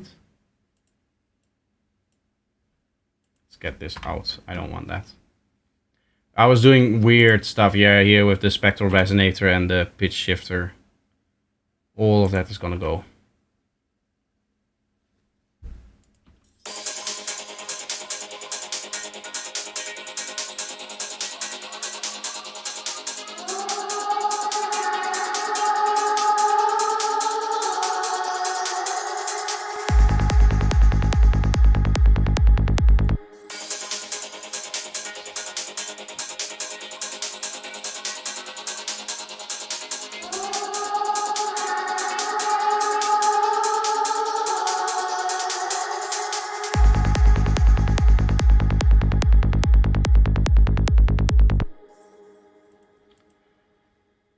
I have to get a feel for this vocal if that is actually what I want, but it's not sounding like it right now. Today is not the most creative day, to be honest. We'll have to see how these one-shots turn out, if that actually boosts my creativity. I think what we have here is some cool stuff, so I hope it does.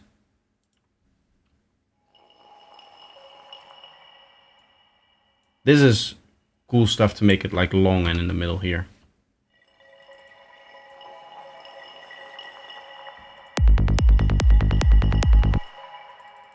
Maybe even have that come in a little bit later. So just with like a volume like this.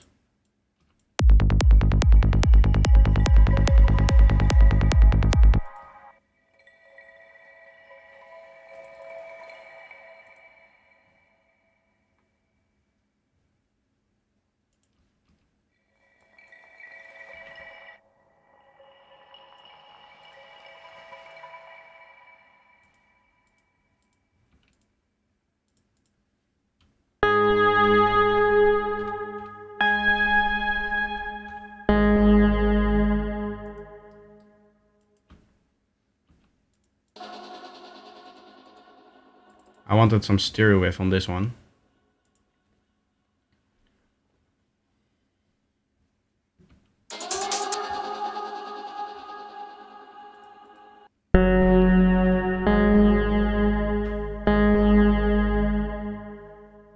Maybe it should be a bit shorter.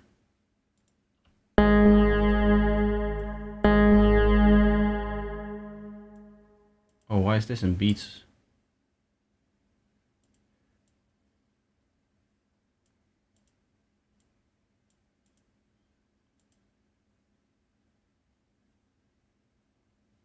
Oh yeah, you can change that, right? Is it still in beats?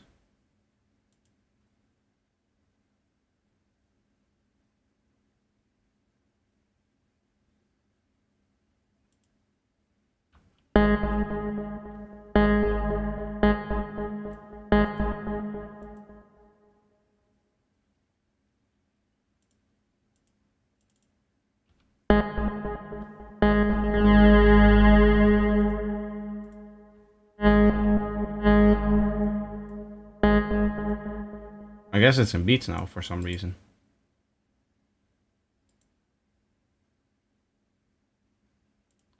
I don't know where to change that.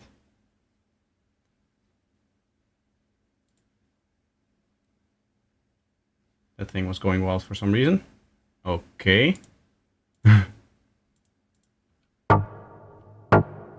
This is nice. This is like a proper one shot. We can use this. Maybe going into... Where is that? Here? So this then would be there.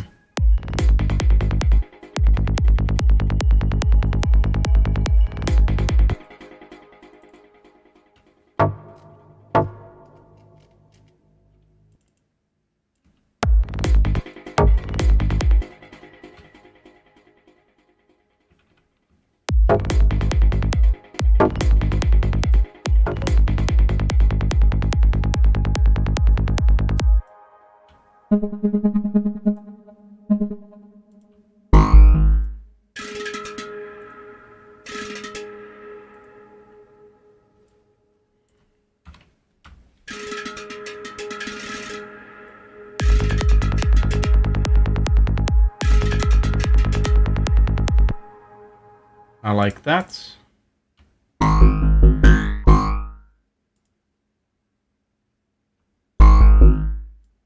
Of course, here we're going to need to remove the lower frequencies, but I think that nice, higher, crispy part of it would be nice.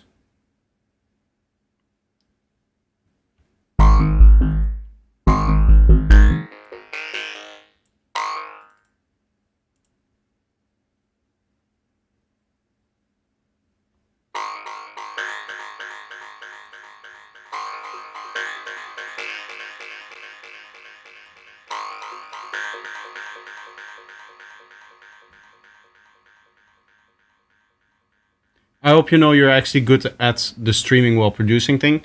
Thank you. Personally, when I watch my streams back, sometimes I feel like I'm not.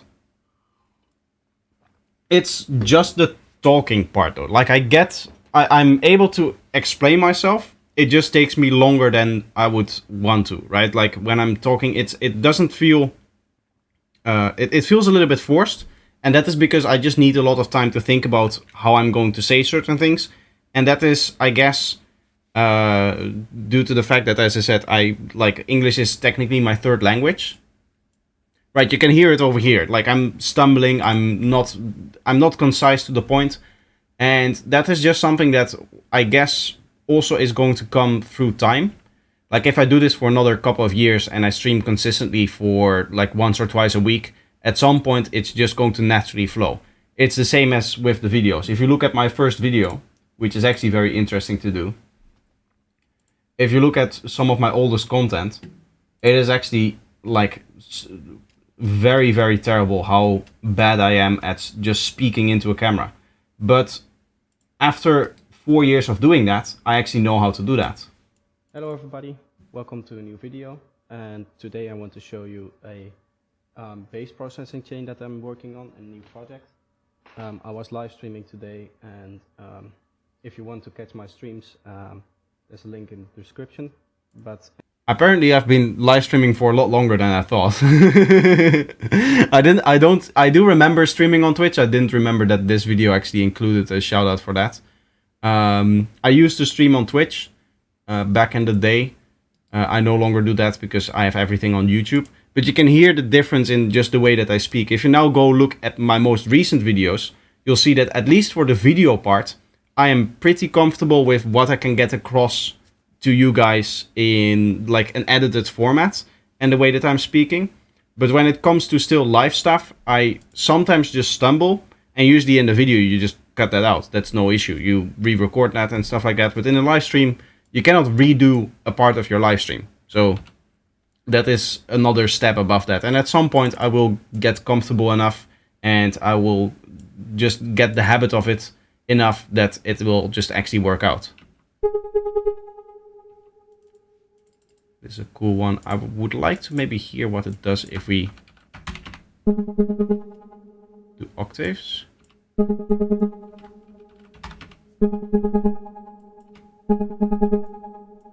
I want it to shimmer a bit more. Maybe like an actual shimmer would be nice.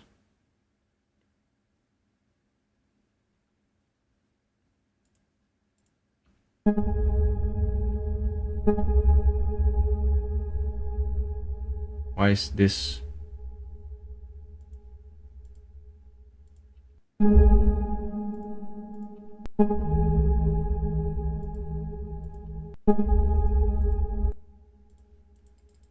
Does this have lower frequencies in there? Well, yeah, it's really bad. the old videos and all of that stuff is really bad the way it sounds. Ah, it's taking that lowest bit and also shimmering it.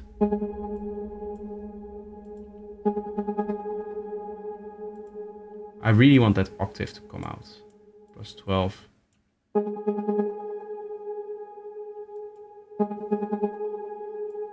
I guess that means more higher frequencies are needed. No, not echo. I want to saturate this.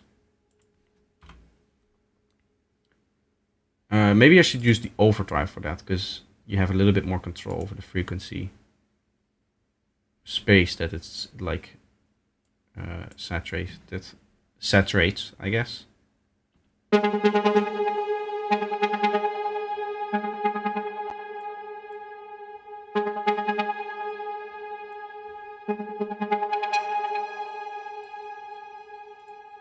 And over the course of the whole sound, we just up it like this.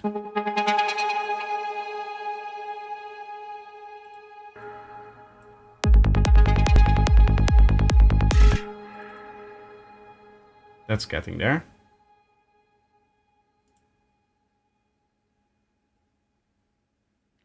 Does Melda have the worst GUI of all time? No, it doesn't. It has one of the best GUIs of all time. Because it's consistent between all of the plugins.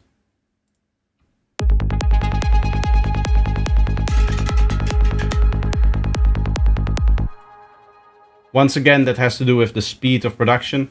If you want to produce faster, having a plugin suite that has a universal like interface is very, very handy.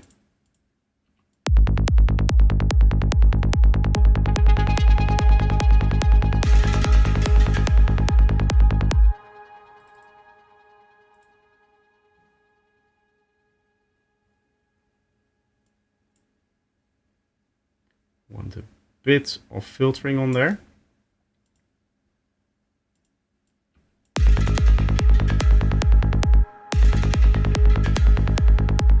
Like that.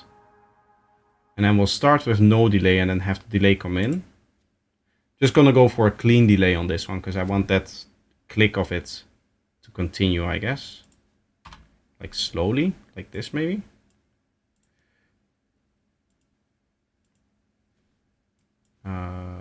We go here.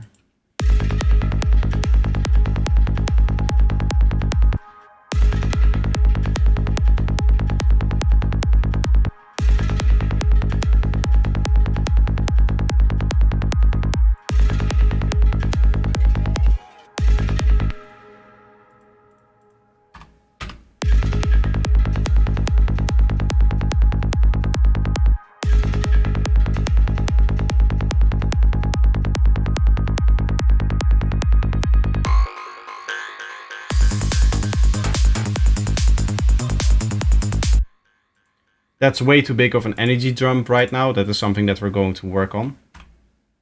First of all, we'll delete that.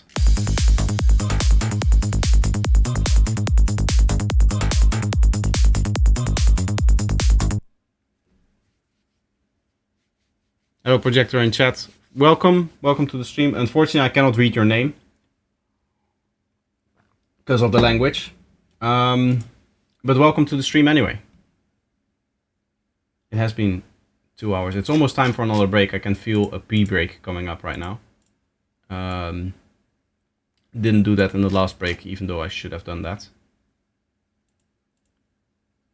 I'm feeling like the atmosphere is really hindering us here. As much as I like it, I think towards the end it should just go.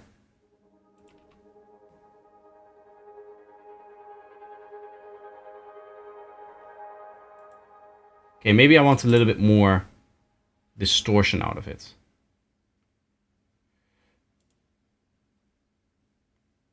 Novice. Oh yeah, of course. I do remember you, but I'm not going to promise that I will remember you every time that you join the stream, because I've gotten to the point where my stream is no longer the same 5 people joining in. It is, especially because I'm doing the feedback streams, it feels like every month the people that are like regulars in my stream change, apart from a few people. There's a few people that like have been here for a year and that will continue to stay here. And then there's a larger group that is semi-regular in that they show up almost every stream, but that group kind of rotates through people.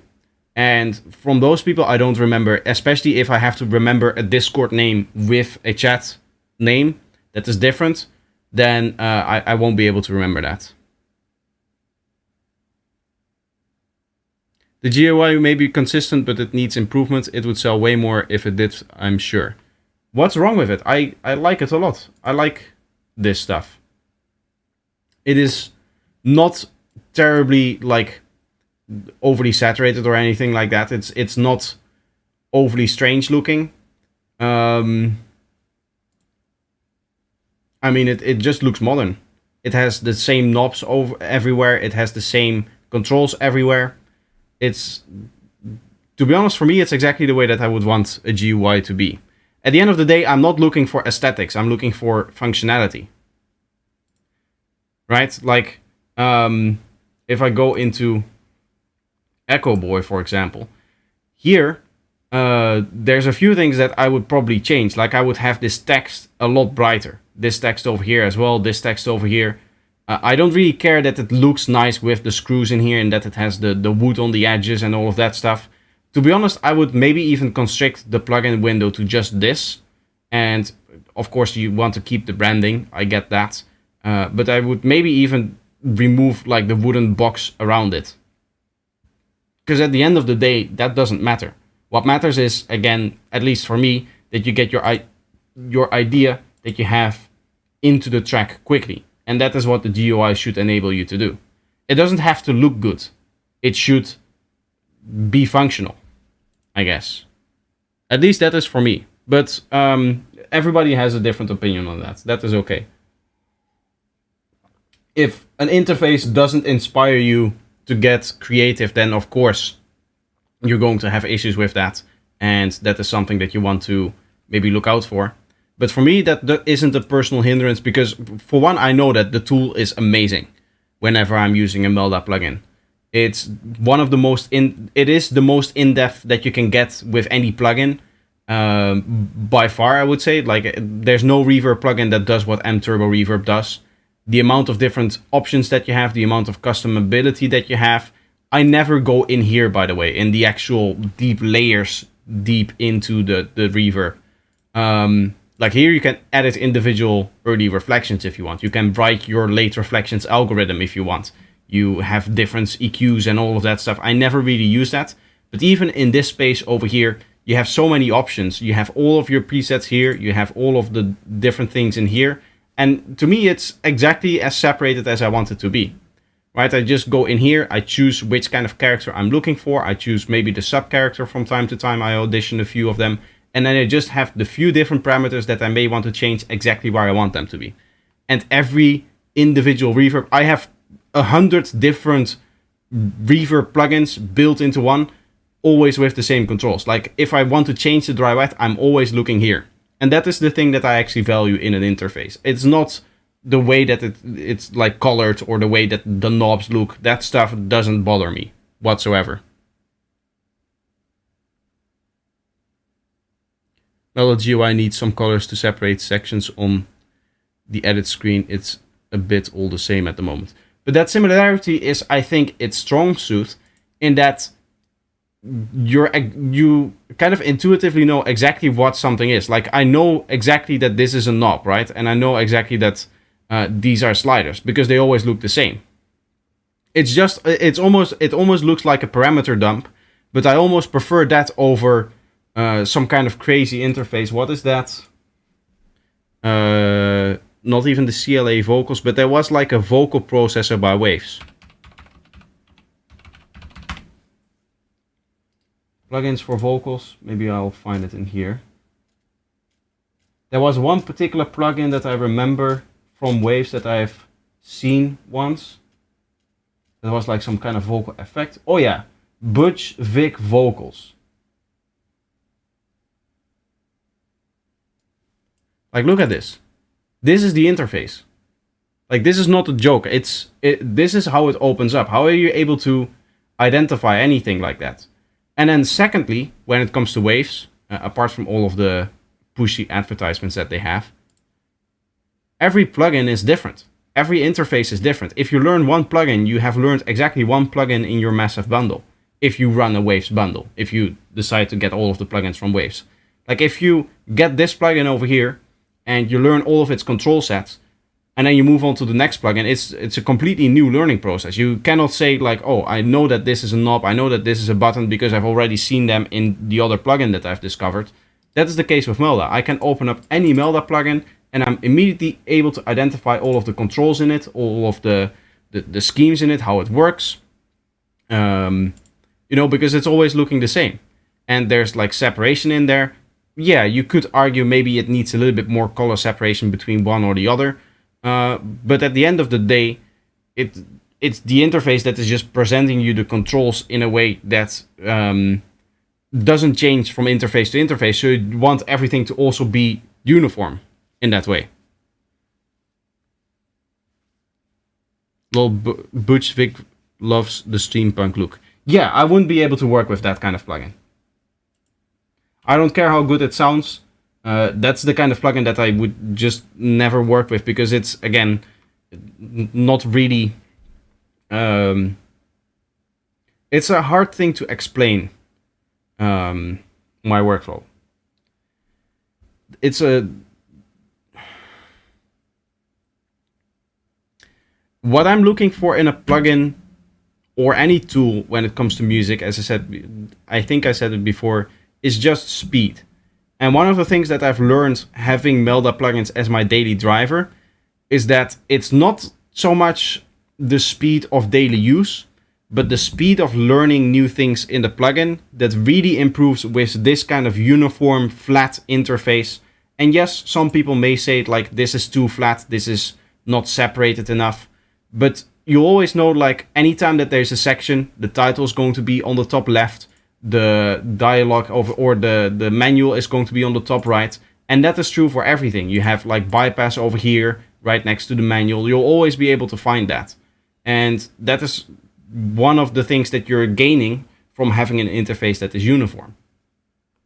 And there are some sacrifices that need to be made for that.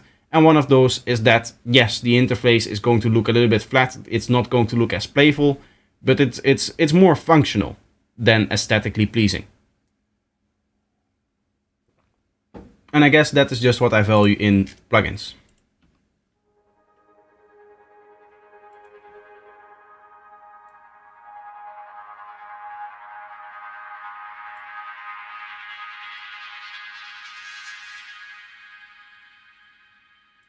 I think I want to start with little transgate and then go up.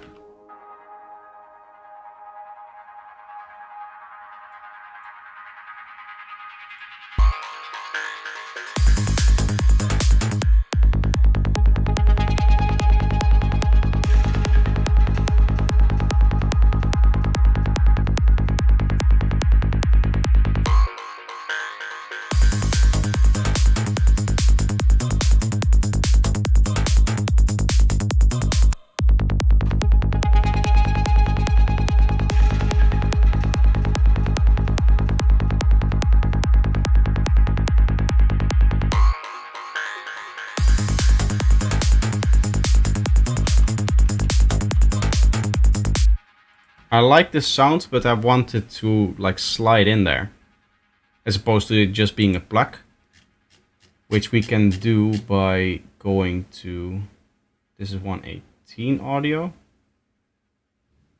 so this would be 117, yes. The way that it popped up there, I couldn't actually see the track that I was aiming for. Oh, then I temporarily need to turn this off, of course.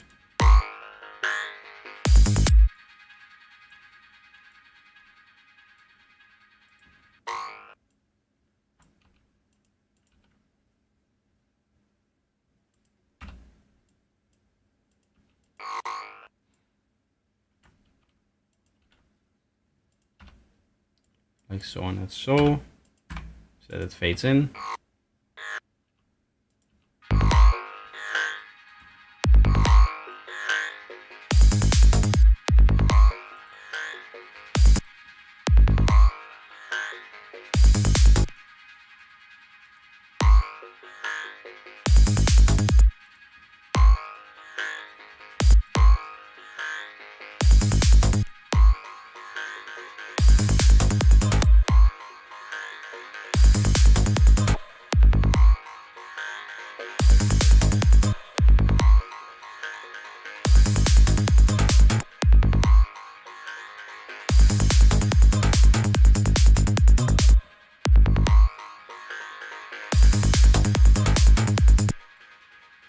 dB is quite a lot, but if I go like this,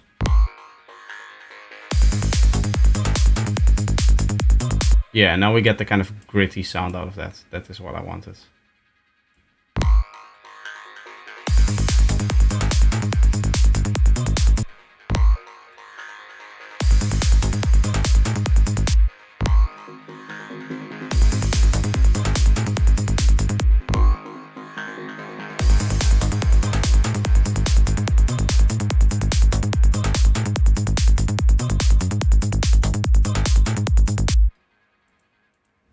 Cool.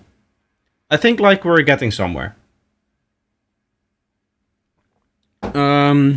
Question about high-tech FM lead noise with Serum. Does it make sense to use chaos to make the lead sync better with bassline?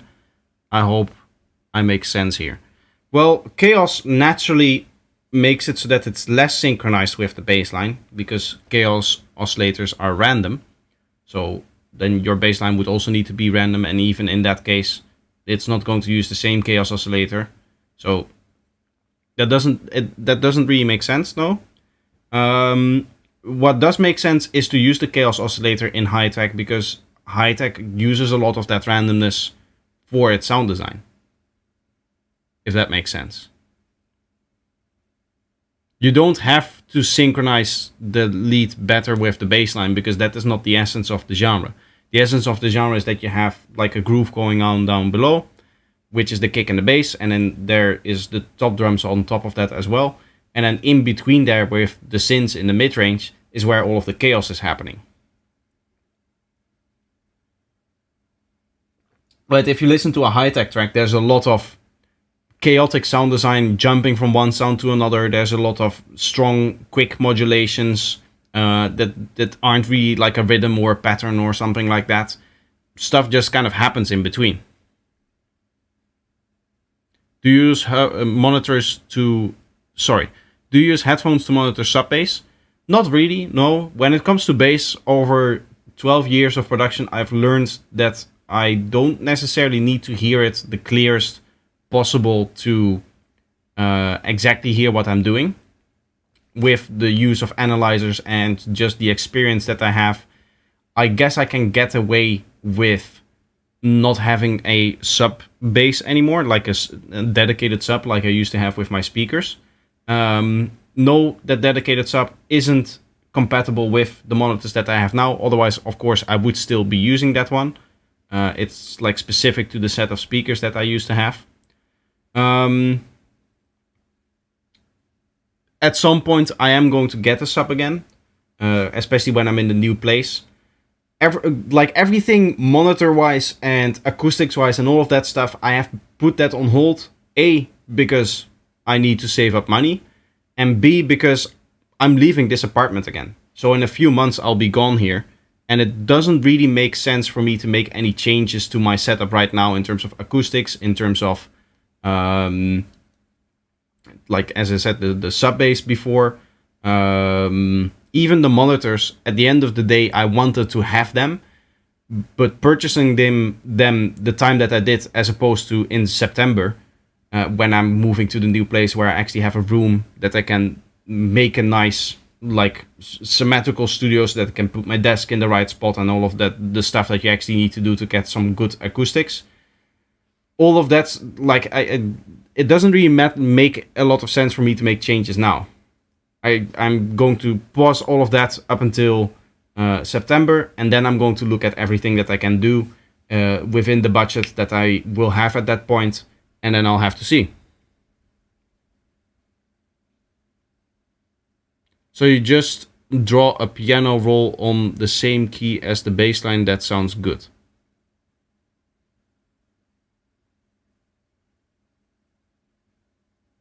Maybe I didn't understand your question exactly, because the chaos oscillator has to do with modulations, not with the MIDI that you play.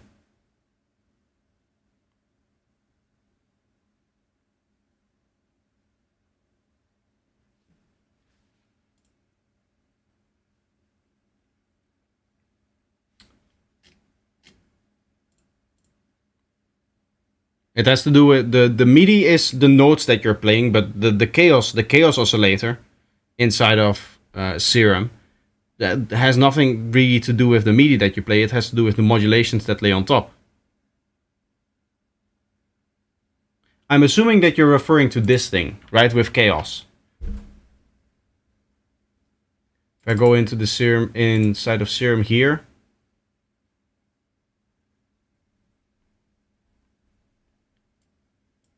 I'm assuming that you're meaning these things, the Chaos 1 and Chaos 2, which is called a Chaos Oscillator, because it does do oscillations.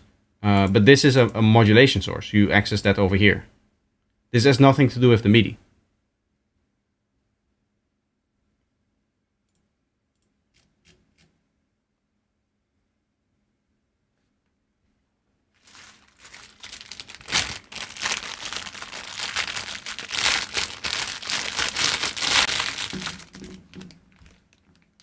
Yeah, the notes that you play, and the modulation that you do on top are two separate things. So the notes that you play is really determining the rhythm of a sound, or the groove of a sound. And as I said, in high tech, that is fairly chaotic as well. So you'll have multiple different sounds maybe playing through each other, or you'll have a sound that is using a random MIDI over a long period of time, or some cases, yeah, you're going to have like a repeating pattern of maybe like 2 bars or 4 bars, or maybe even a bar, something like that. But most of the time, a lot of that stuff is chaotic. So there isn't really a groove to speak about. When it comes to the modulations though, what you're essentially doing is you're determining the flow. So what you'll often hear is that there's random notes playing, random note lengths, random groove kind of thing. And then there's like a continuous modulation on top that connects the different sounds of the different notes of the same sound together.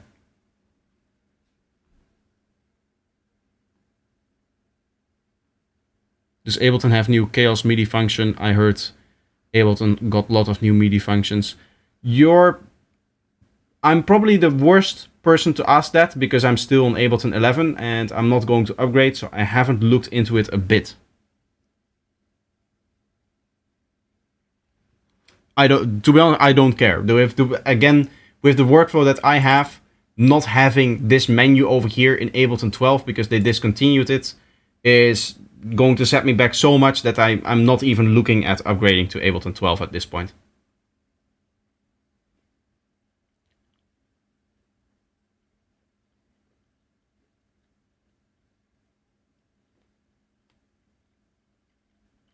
Getting a good groove on that high-tech FM lead that has chaos mods. Yeah, so when it comes to the notes, the groove, there isn't really any groove to speak on, because the notes usually are just random. Like there isn't you're not drawing in a bar, going in here, determining the rhythm, or most of the time, right? Which you do maybe like this. And then you say, okay, then I want a longer note, like an eighth note, and then maybe I duplicate it over to have some repetition. And maybe I remove one of them and put this over here. That is normally how you write like an idea, right? And then maybe here I want a last thing, yada, yada, yada, whatever it is. This is then your clip, and then you want that to be playing for 16 bars. So then you go like this. That is not really how you would write a high-tech synth, at least most of the time. I have to always preface this with, you can do this. It is just not the norm if you listen to like the general way that high-tech is produced. What you do with high-tech is you just get a Max for Life device, maybe like Rhythmizer, or all of the stuff from Altar of Wisdom, which is also great, and you just use this random stuff over here. And then you can just draw one MIDI note and these devices will just chop that up for you. If you want, you can record that into then an empty MIDI track so that you have it in MIDI and it always plays back the same way. But stuff like the auto grid and the other auto triggering plug or Max for Life devices that Altar of Wisdom has are very good for that, and the Rhythmizer as well. Rhythmizer is like future phonics stuff. Both of them I never really use because it's not the type, again, of thing that I'm going for with my music. But in high-tech you hear that a lot, that it's the notes aren't creating the groove. The notes are just randomly playing and you're playing with the modulations to determine the flow, which again isn't really the groove. The groove really comes in with the kick and bass. Not even that. To be honest, I would even argue that high-tech doesn't really feature a groove. Because a groove is the thing that you dance to. And when it comes to high-tech, you're not necessarily really dancing to the kick and bass itself and the grooviness itself.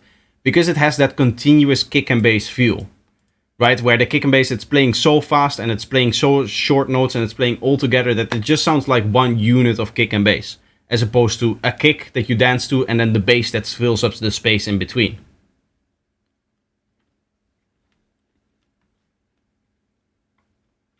At least that is the way that I look at it. Maybe high-tech producers will start to cringe now and that I'm either overthinking it or I'm just completely wrong. But from what I've heard about the genre and the few times that I've produced it, the few tracks that I've produced, that is the way that I've been thinking about it. I'm again going to take a quick break. I have another cool track that I can show you guys that I haven't played in a while. I'd like to zoom out, please. This one over here. This is actually a very, very good track. I've not played it for so long that I've forgotten how good this track is. But I'll play it out and then I'll take a break, and then towards the end here I'll be back and we'll continue working on the stuff that we were working on.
You can hear that my tracks are still in the production stage if the delay tail at the end here has stuff in there that shouldn't be in there. Like here it has the vocals and some other like synth that is still in here.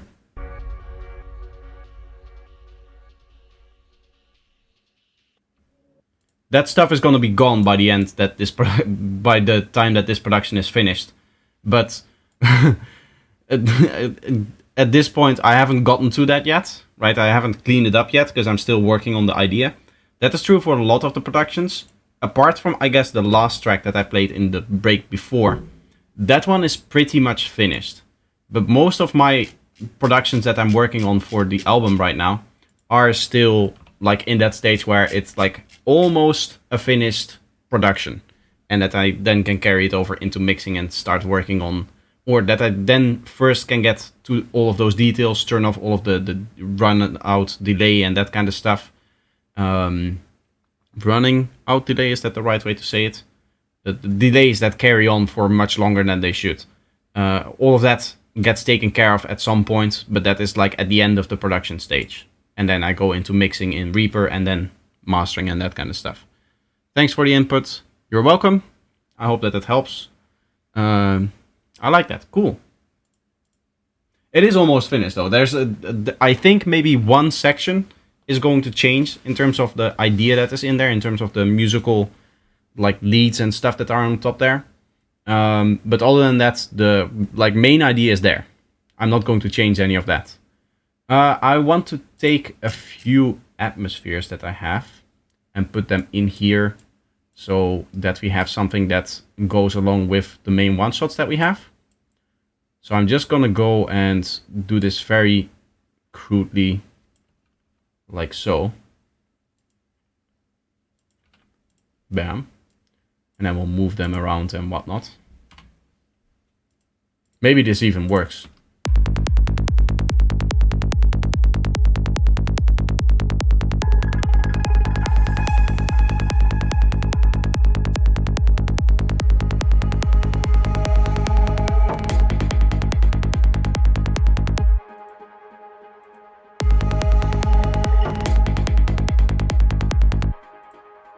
I'm not a fan of what this thing is doing now.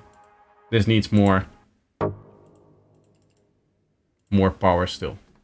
More distortion. That's from today's short.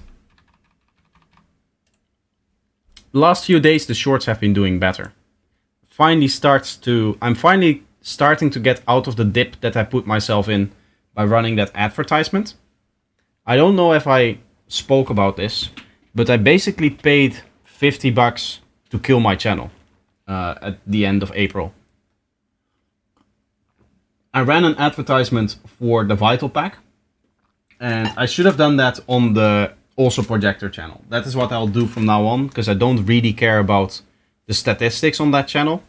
That's just where I upload the conversations with Projector, which is the stream recap and stuff like that, and every once in a while I might make like a personal video on there as well.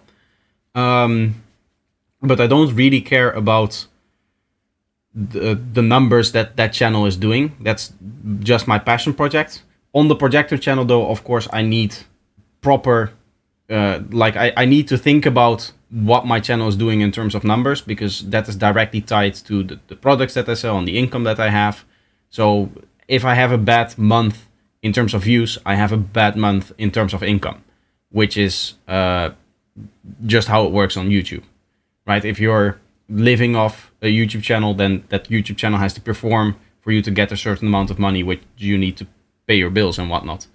And what I did is I ran an advertisement and I set it to gather engagement. And I think I misinterpreted what YouTube meant with that. In that, what YouTube essentially did for me is they found a lot of people that were willing to subscribe to my channel, which sounds like a good thing, but subscriptions don't really matter, especially if they're subscriptions from people that aren't interested in your content. And that is what happened. I got, over the course of 2 days running that advertisement, I got 180 subscribers in those 2 days, which sounds like an amazing blessing. But 95%, maybe even more, maybe all of the subscribers that I got, at least from the advertisements, but those 2 days, they weren't interested in my actual content. So what YouTube saw after that ad was ran is that I got a lot, that essentially the quantity of people that were subscribed to me and were interested in my content dropped. Meaning that YouTube said, okay, the content has gotten worse because less people that are interested in him are actually clicking or watching the new videos that he's releasing, because there's this massive amount of subscribers now that get your impressions, that get your videos served, but aren't interested in them. So it took me almost a month to recover from that, which is fairly annoying. But now over the last week, I'm back to the levels where I'm at before I ran the advertisement. And now I just need to sustain that.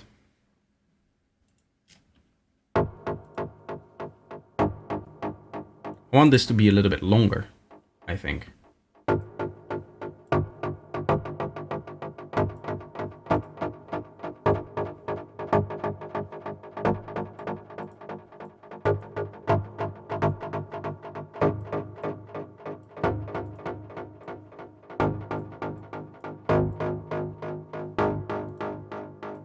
Yeah, like that maybe.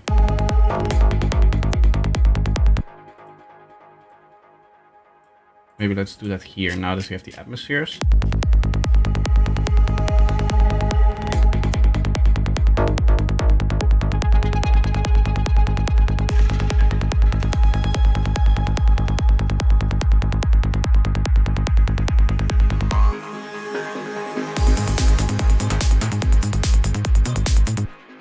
not really a fan of how we're fading into here.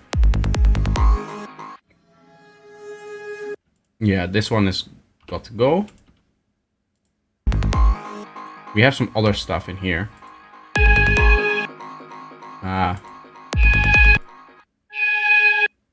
This one is very loud.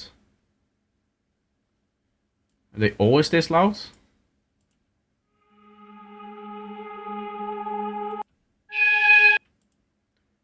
This is way louder because of the EQ. So let's turn this down just by a lot.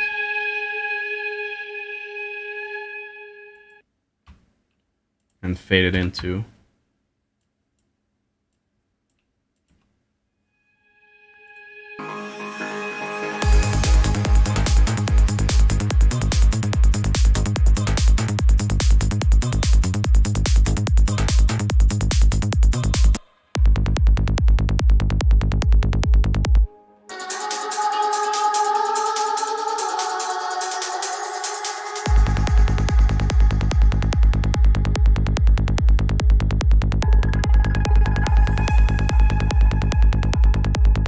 This one has like a bit of a wonky start, I would say. Maybe I want this to fade in as well, so that it fits nicer with this thing here.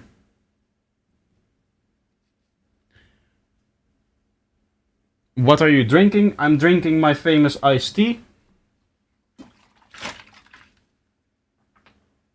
Yeah, not much more to say about that. There's a tutorial. The only thing else that I can say is there's a tutorial up on the channel if you want to recreate it. Which is basically the response to every question that you can ask me at this point. At least regarding music production stuff, but it's funny that it's also the case for what I'm drinking. You always have good tips. Thank you very much. I enjoyed your Vital tutorials. Thank you. Now that I'm no longer, or now that the pack is finished, I guess, I might move back a little bit more into Serum and explore some of that. The next product that I'm probably going to start thinking about this summer is the Psychedelic Essentials Volume 4 for Serum. Psy-T, yes. Well, it doesn't trip you up in any way. If you want it to be like real Psy-T, you would add a little touch of ayahuasca in there or something like that. Then it would be real Psy-T, but this is just iced tea. Or maybe like some chai spices would do the trick for you. If you're not much of a tripper, I guess. Which I don't think many people, or I don't think many people are like that. Where they don't want to trip. In my community, at least. Okay, so there's like a low frequency in here, which I don't like. It's like a... that guy there. We can just high pass this thing and then get it out of the way.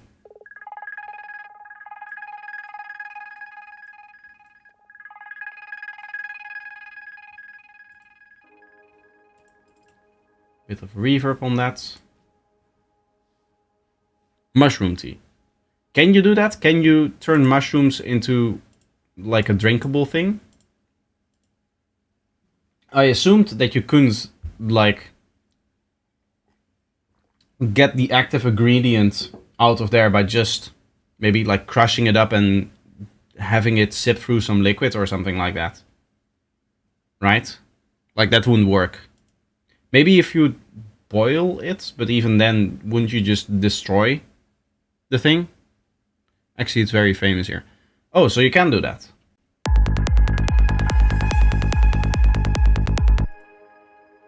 I guess it will work in the same way as you have like edibles, right?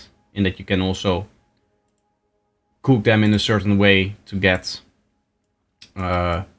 still the active effects of the substance.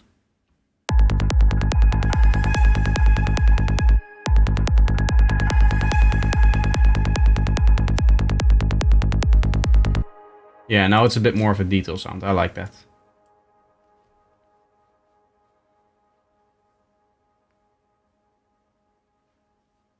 Six hours of DMT. That's ayahuasca. That is not much to do with mushrooms.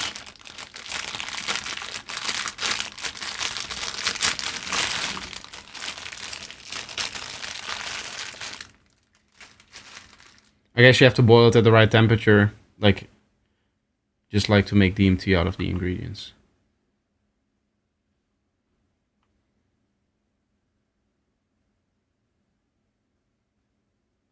It doesn't taste good.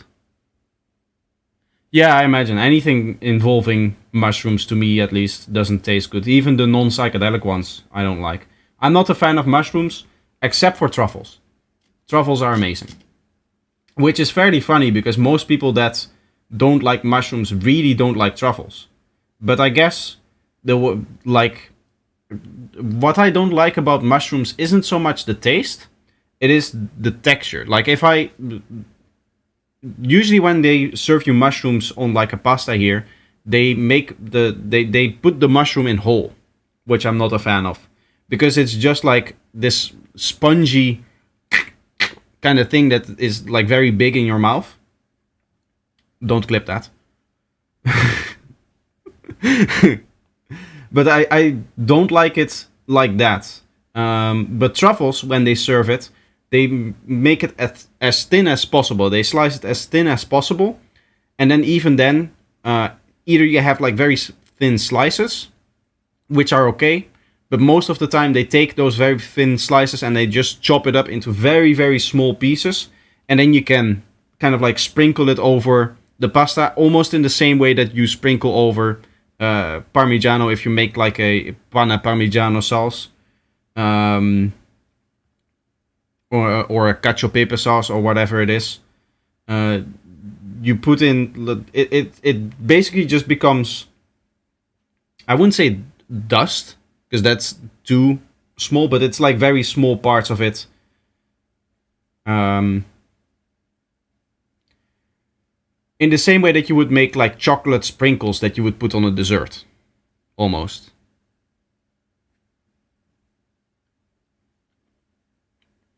You know what I mean? If you have like one of those cooking chocolate bars and you want to make the sprinkles for the dessert, you just put your knife on the side of it and you like slice off very small slices that then break into very small pieces. Those kind of pieces are also how they serve the truffles. And then I like it.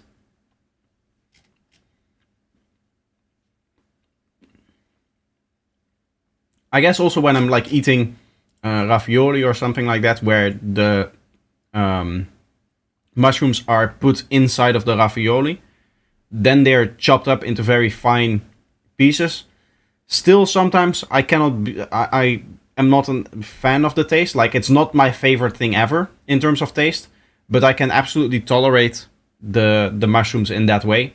But if it's a whole mushroom, I'm not a fan. I don't like that. I guess it's the texture that I don't like.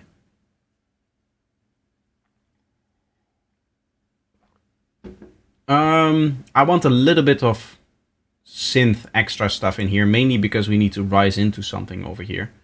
So let's do that now. Like maybe like a...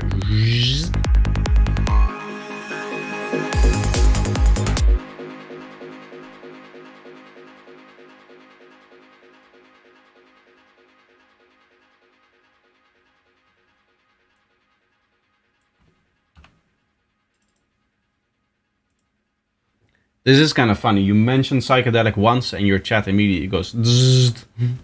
It just explodes with everybody's opinion. Haven't had this active of a chat in a while during this stream.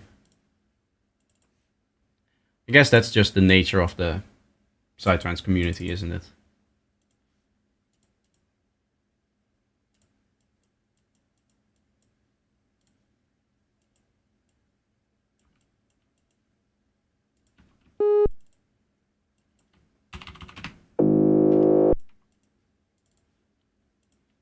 Okay.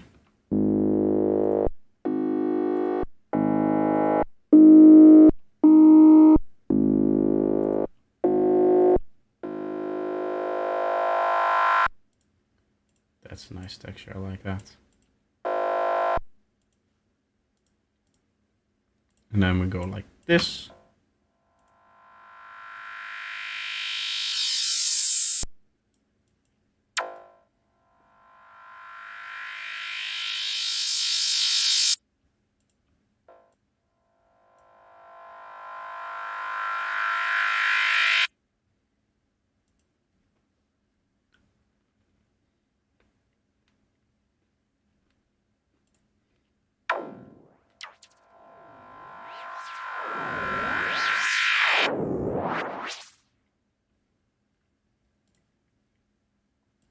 probably a good idea to resample something like that, because I'm not entirely sure if that's going to be linked up with the thing that I wanted to do.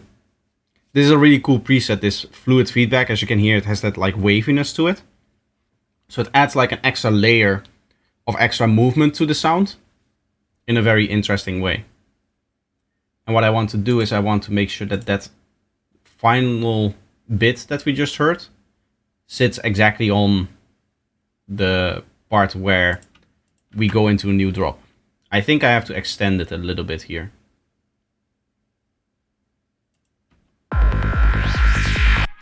Oh, this is one of those projects where for some reason freezing stuff messes up the automation on the kick.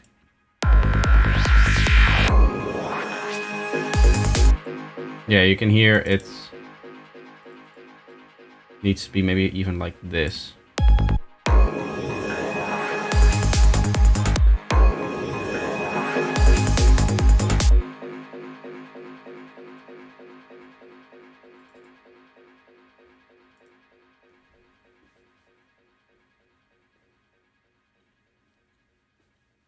Anyways, how do you go from a cool loop to a song and generate a workflow? I don't work in loops. I have no idea how to come out of a loop because I never write in loops. I immediately dive into a project expecting to write a song. And I quickly make my kick and bass. I either start immediately writing with the ideas that I have, like the musical ideas, all of the synths and the one-shots and the sequences and the pads, the atmospheres, the vocals, whatever idea that I have. I immediately start with that. Maybe I'll spend some time working on the drums. And then I immediately start writing in a structure. So if I know that I'm going to be working on a drop, what I'll quite quickly do is move my kick and bass over here. Like I don't have my kick and bass over here and working on 9 different ideas and then move it over once I'm like, okay, this loop is fire, I'm going to work on that. I immediately go into that idea that whatever I'm working on is going to be like a track. That way I never have that moment in my workflow where I'm like, oh, now I have to turn this single thing into a long thing.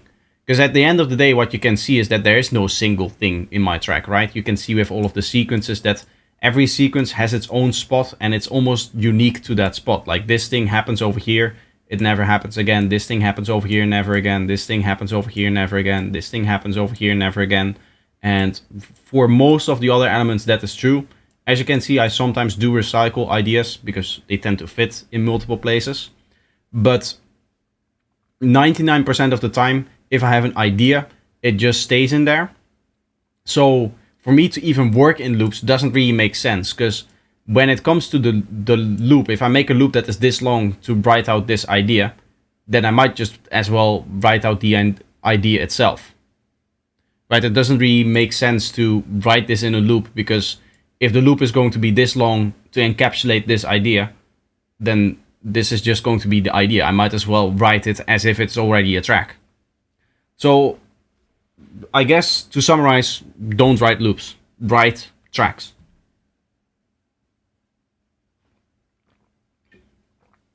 I could probably word that better in the video, and I might. I'm actually going to write this down in my notebook. Don't write loops, write music.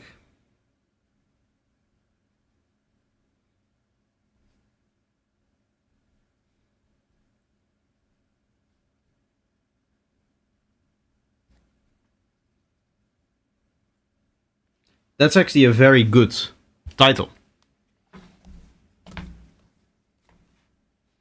Right, sure is different from hard/uplifting trance. Yeah, to be honest, I don't know how you do it in there. I believe with other genres, you're basically writing a melody and then your drop is going to be that melody, and then you write your break. And for the second drop, it is the same idea, the same melody. So in that case, you could write a loop for the drop and then place that loop in the spaces where you want to have the drops, and then write the breaks and the intro and all of the other stuff in between that you need to. But even then, if I were to personally write a track like that, I would still probably not do it like that, if that makes sense. Because usually I create a fire melody and get stuck. Yeah, to me that doesn't happen, because when I create that fire melody, it is already in the place where it needs to be in the track. It's already, like, I think in this thing, I started with this idea here.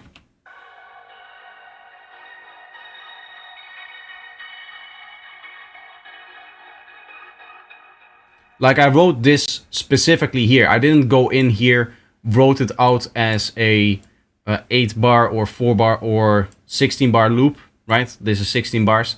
I didn't write it out as a 16 bar loop over here and then drag it over here and then start writing the track about it or around it.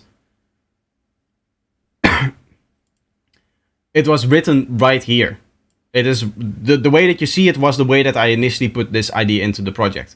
And that is true for all of the elements. I didn't come up with this idea over here or this idea over here or these ideas over here in a different part of the project and then drag them into the place where they needed to be. I wrote them there. That's where I wanted them. So naturally my project is, there aren't any loops in there. Sometimes you see a producer that has a project where they're working on a song like this and then they have a massive amount of extra stuff at the end of the project, right? Their project is twice the length as the actual song and there's just random ideas thrown in there. I don't like to write that way because that just generates a non-musical mess. I would describe it the best. It's a mess of ideas that isn't really a song, and you cannot expect, I guess, to write a song if half of your project is designed to not be a song. At least that is the way that I would look at that. So for me, I'm always going into the project and into the production with the intent of writing a song, not loops. So I never bother writing actual loops. So in that case, it's hard for me to say exactly what, like how to get out of that, because I never put myself in that situation. What's on my t-shirt? A cat. A cat with white and black stripes for eyes.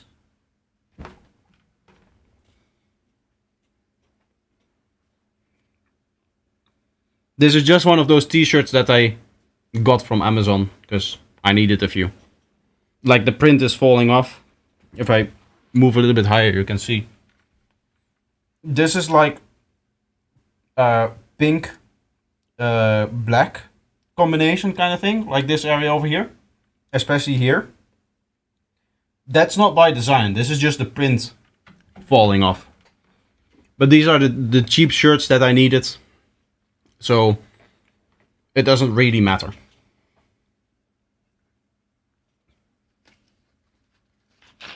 Of course, this is not the kind of thing that I would go out in with, or if I'm like going to a club or something like that, I wouldn't put on something like this. But if you're just at home and I have no places to be, then I would use that.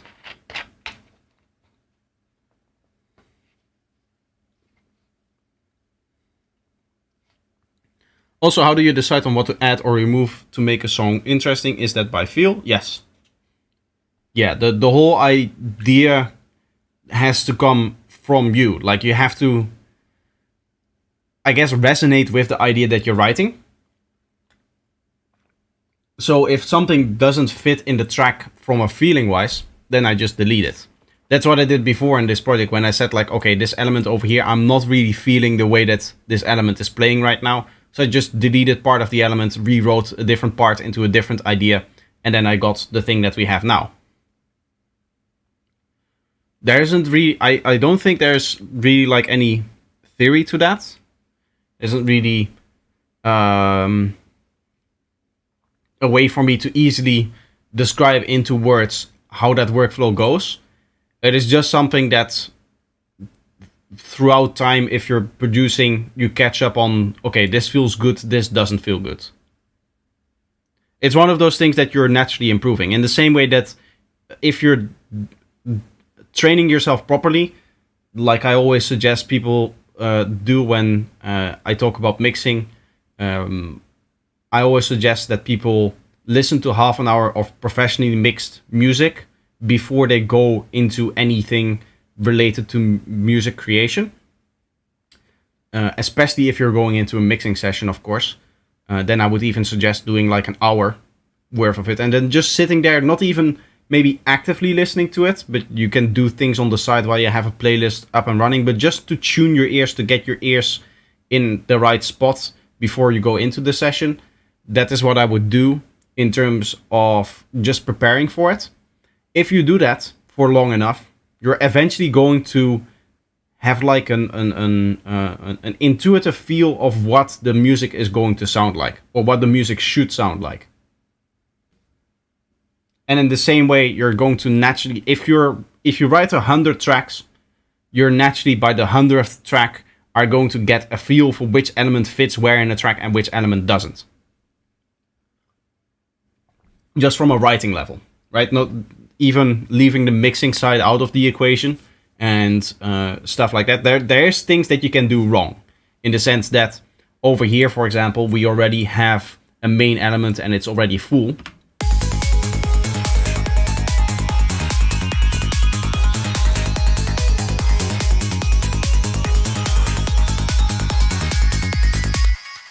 Right, this part of the track is full. I cannot add another element in here because there's no space for that.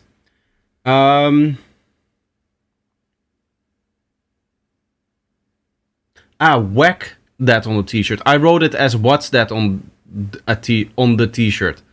I wrote that that message completely wrong. Lol, I'm sorry. That's on me. I wrote that wrong, but now you know what I'm wearing. So there's a positive side to that as well. Anyway, when it comes to this part here, it's like full, right? I cannot go in here and add another asset line or a big FM synth, because there's just literally no space for that in the mix. Your ears wouldn't be able to distinguish all of the elements of the track and make sense of what the track is doing if you throw in another element and you mix it as a main element, for example. Then that doesn't work. So there are things that you can like technically say, like where can I add an element, where can I remove an element. I cannot really add another big FM lead to this segment of the track, for example. So there's like a few things that you can learn, but it's mostly based on feel. And that is a feeling that you learn over time, which is not the way that you would learn from like a tutorial where I can just say, okay, if you have this, and this, then you cannot do this, or you can do that. I cannot really I cannot give you the feeling that you need to have to make those decisions by just like going like this or explaining it in a tutorial or something like that. It is something that you have to build up yourself through experience. In the same way that you have to build up your mixing ear. No matter how many tutorials you watch, if you never listen to music, you won't be able to mix music. That's just the way that it is. And if you don't know what professionally mixed music sounds like on your system, you're never going to be able to mix professionally sounding music, because you don't know what your target is. You don't know what you're aiming for. And you need to train your ears in order to get to something like that.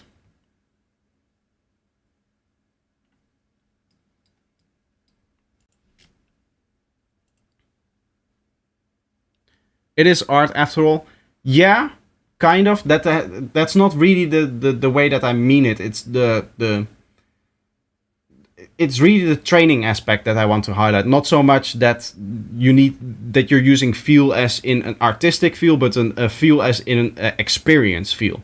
In that you have enough experience to judge where elements fit in the track. And that is something that just comes from a little bit from listening to reference material as well, listening to reference tracks and doing the whole exercise that I said before of just listening to music on your system. But the main way that you're learning like element placement and where stuff can be added to a track, that stuff all comes from just doing it and failing a bunch of times, and then you're going to get there. But that's a long process. That is a process that can easily take 12 years like it took for me. But it can take longer as well if you really wanted to. It's not writing music isn't easy. So you need to train yourself to be able to do that. You cannot jump in and just start writing music and expect it to sound as good as the music that you hear on the radio or in your favorite DJ set or whatever. It doesn't work like that. You have to train yourself. You have to prepare yourself with the experience to be able to do that.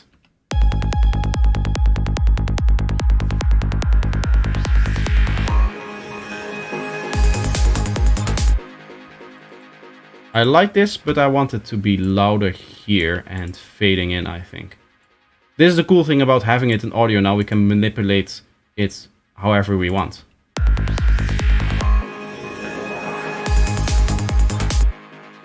Okay, we have it rising up here like this. And then over here, I would like it to rise even more. So, frequency shifter.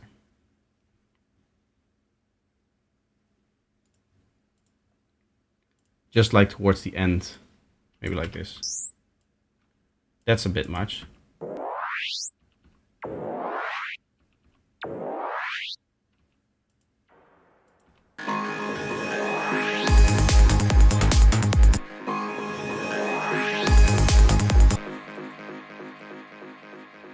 I think I want the reverb after that so that it smooths it out a bit. And then we just go like this.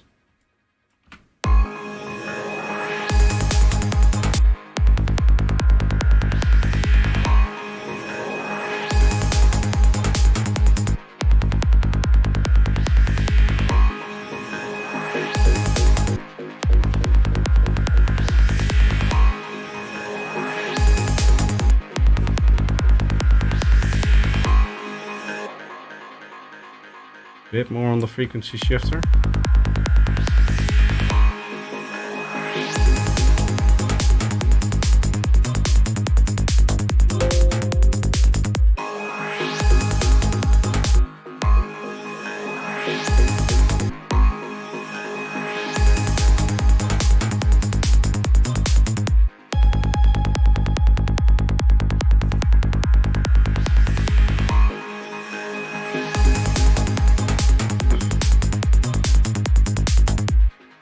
I guess now I'm missing the downlifter here.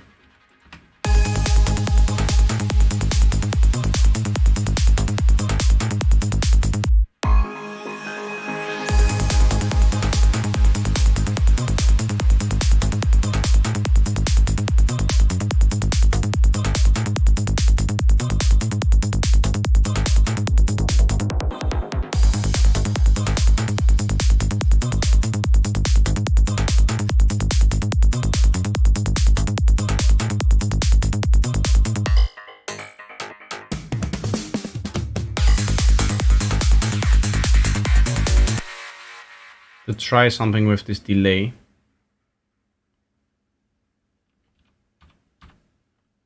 What am I doing with the reverb though?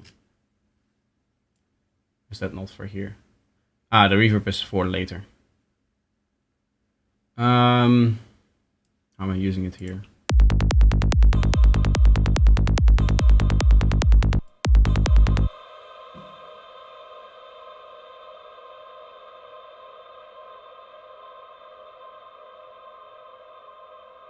Yeah, no, that's probably not going to work. That's not what I want. I think what I'll do is something like this, where we just have it for the last bit. So 44% on both of them.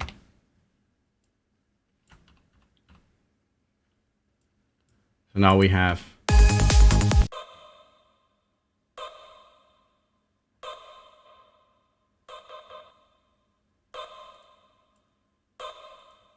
we just want it there here.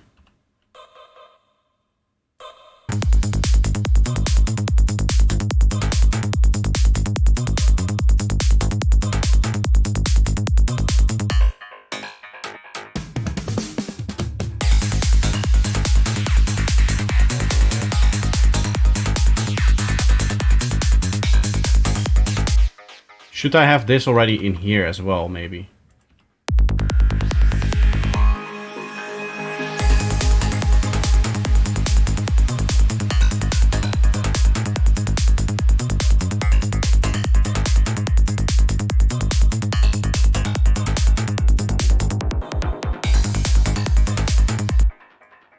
Maybe I'll delete the vocal from this.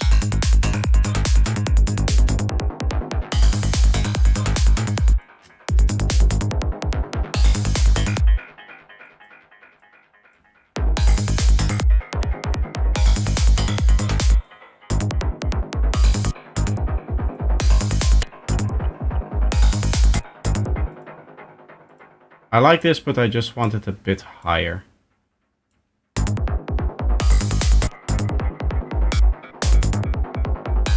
There's like a nasty click here somewhere. Might be one of these loops. Oh yeah, there it is.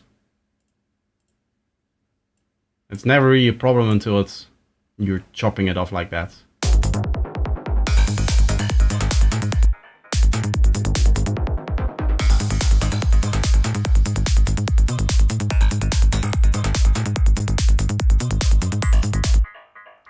Make it sound good on bad headphones is a thing I've been doing. Personally, I don't agree with that philosophy. There are some of those speakers where you just hear the mid-range, right, in the studios. What you'll often find is that they're not the only speakers in the studio. And there's a very good reason for that. Generally speaking, you want to be able to hear what you're doing accurately so that it translates well to most systems. What is the problem with making it sound good on bad headphones is that it only sounds good on those headphones. And most of the people that are going to be playing your music aren't going to be listening to those headphones, to your music on those headphones. At the end of the day, when you're making art which is meant to be consumed by other people, then you want to make it so that it translates well to the most amount of systems possible. And the way that you do that is by having the clearest idea of what the sound is actually doing. And the only way that you do that is through proper monitoring of the sound that you hear.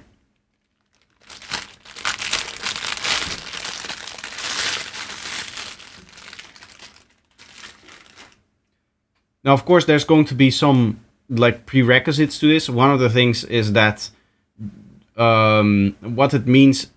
Sorry. One of the things that you... Wait, how do I say that? So one of the assumptions that this makes, though, is that you're writing music for like commercial purposes, I guess, or for like releasing it, bringing it on the market for people to listen to. Which at the end of the day is the same thing. That is a commercial thing. But maybe specifically for that, when you're writing your music like that, you want to make sure that everybody gets to enjoy the music, right? Because if people turn on your music, it isn't mixed properly, and it sounds bad on their system, but it does sound good on your system. At the end of the day, if it sounds good on your system, but it sounds bad on everybody else's, it doesn't really matter that it sounds good on your system. Because your system at that point is just giving you the wrong information. So I would be cautious with that approach. It is like as I said, there are those studio speakers that only have mid-range, so they have no lower frequencies, no higher frequencies. And the idea of that is that you can hear how a track is going to sound maybe on like a phone speaker or on a worse Bluetooth speaker. You can emulate the systems maybe that aren't as properly balanced, that don't have a lot of low frequencies, that don't have a lot of high frequencies, but you shouldn't mix on those. You shouldn't assume that that is the only way that people are going to listen to your music. And if you exclusively use those for your mixing, then that is essentially what you're doing. Those things should be like an extra tool and not your main workhorse monitors or speakers for mixing or even creation at that point. Because most people nowadays just bundle that stuff together in electronic music anyway. Not me though.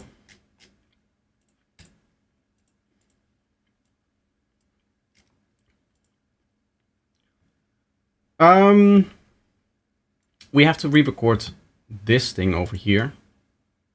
Oh no, we don't. Because right now it's still the same thing, I think.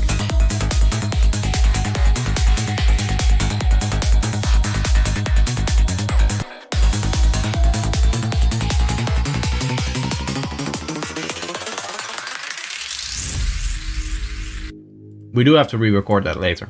But I'll do that once I have that finished and I know exactly what is going to go in here.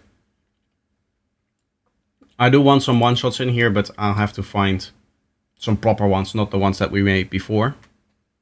It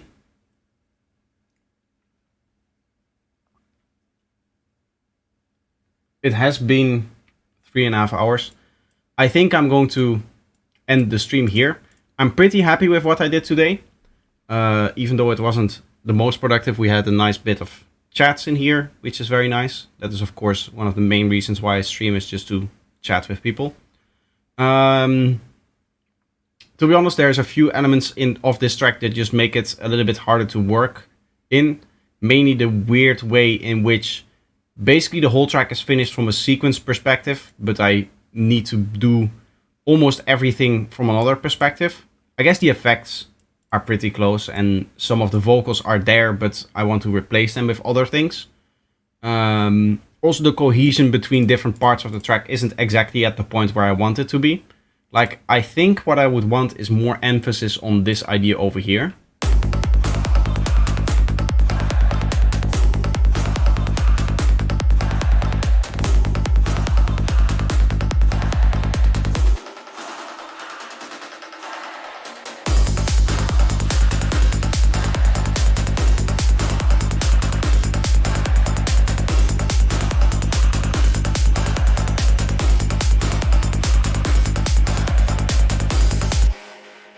Like right now, that idea is there, and it's sounding very strong, but it's never really used anywhere else in the track. Especially over here, I have different drums.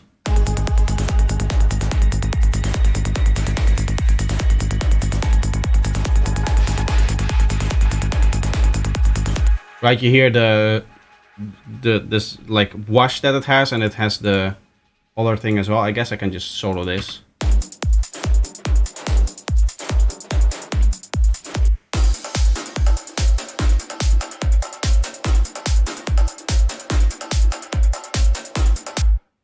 Like those things, they're basically the same idea in that it's a drum loop on top of something, but they're different enough that it's a little bit weird at the end of the day.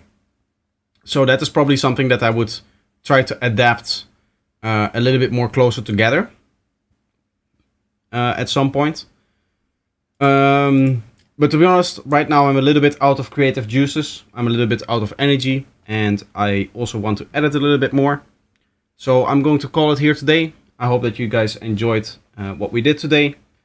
Even though we technically didn't get a lot of work done, I am happy with at least having some new ideas in this track and some new things that I can bounce off of. Mainly the stuff that we did over here. I guess I just solidified what I'm trying to do over here in terms of main idea with the sequences. And that is already very big, because what I could, for example, do is copy over these sounds over here and replace these grid synths that I have, because I'm not 100% sure I like these either.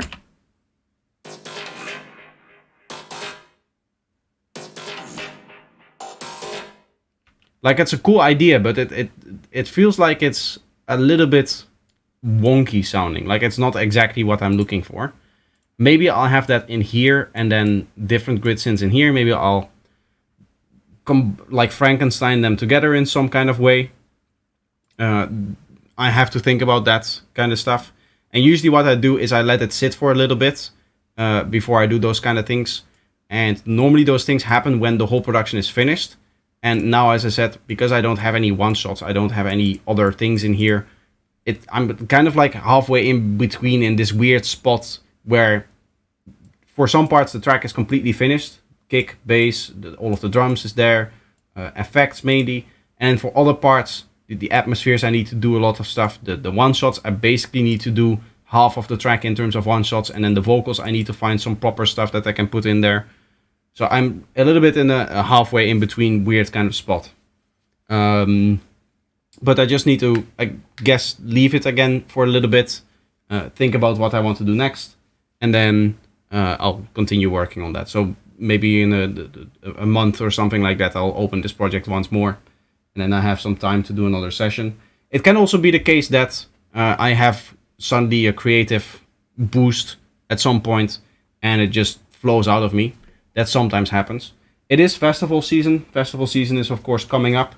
So it can be the case that once I get back from Burning Mountain in the end of June, and I have that month of July, if I plan in stuff a little bit extra, that I get to use a little bit more of my time to actually write music, as opposed to just worrying about videos and that kind of stuff.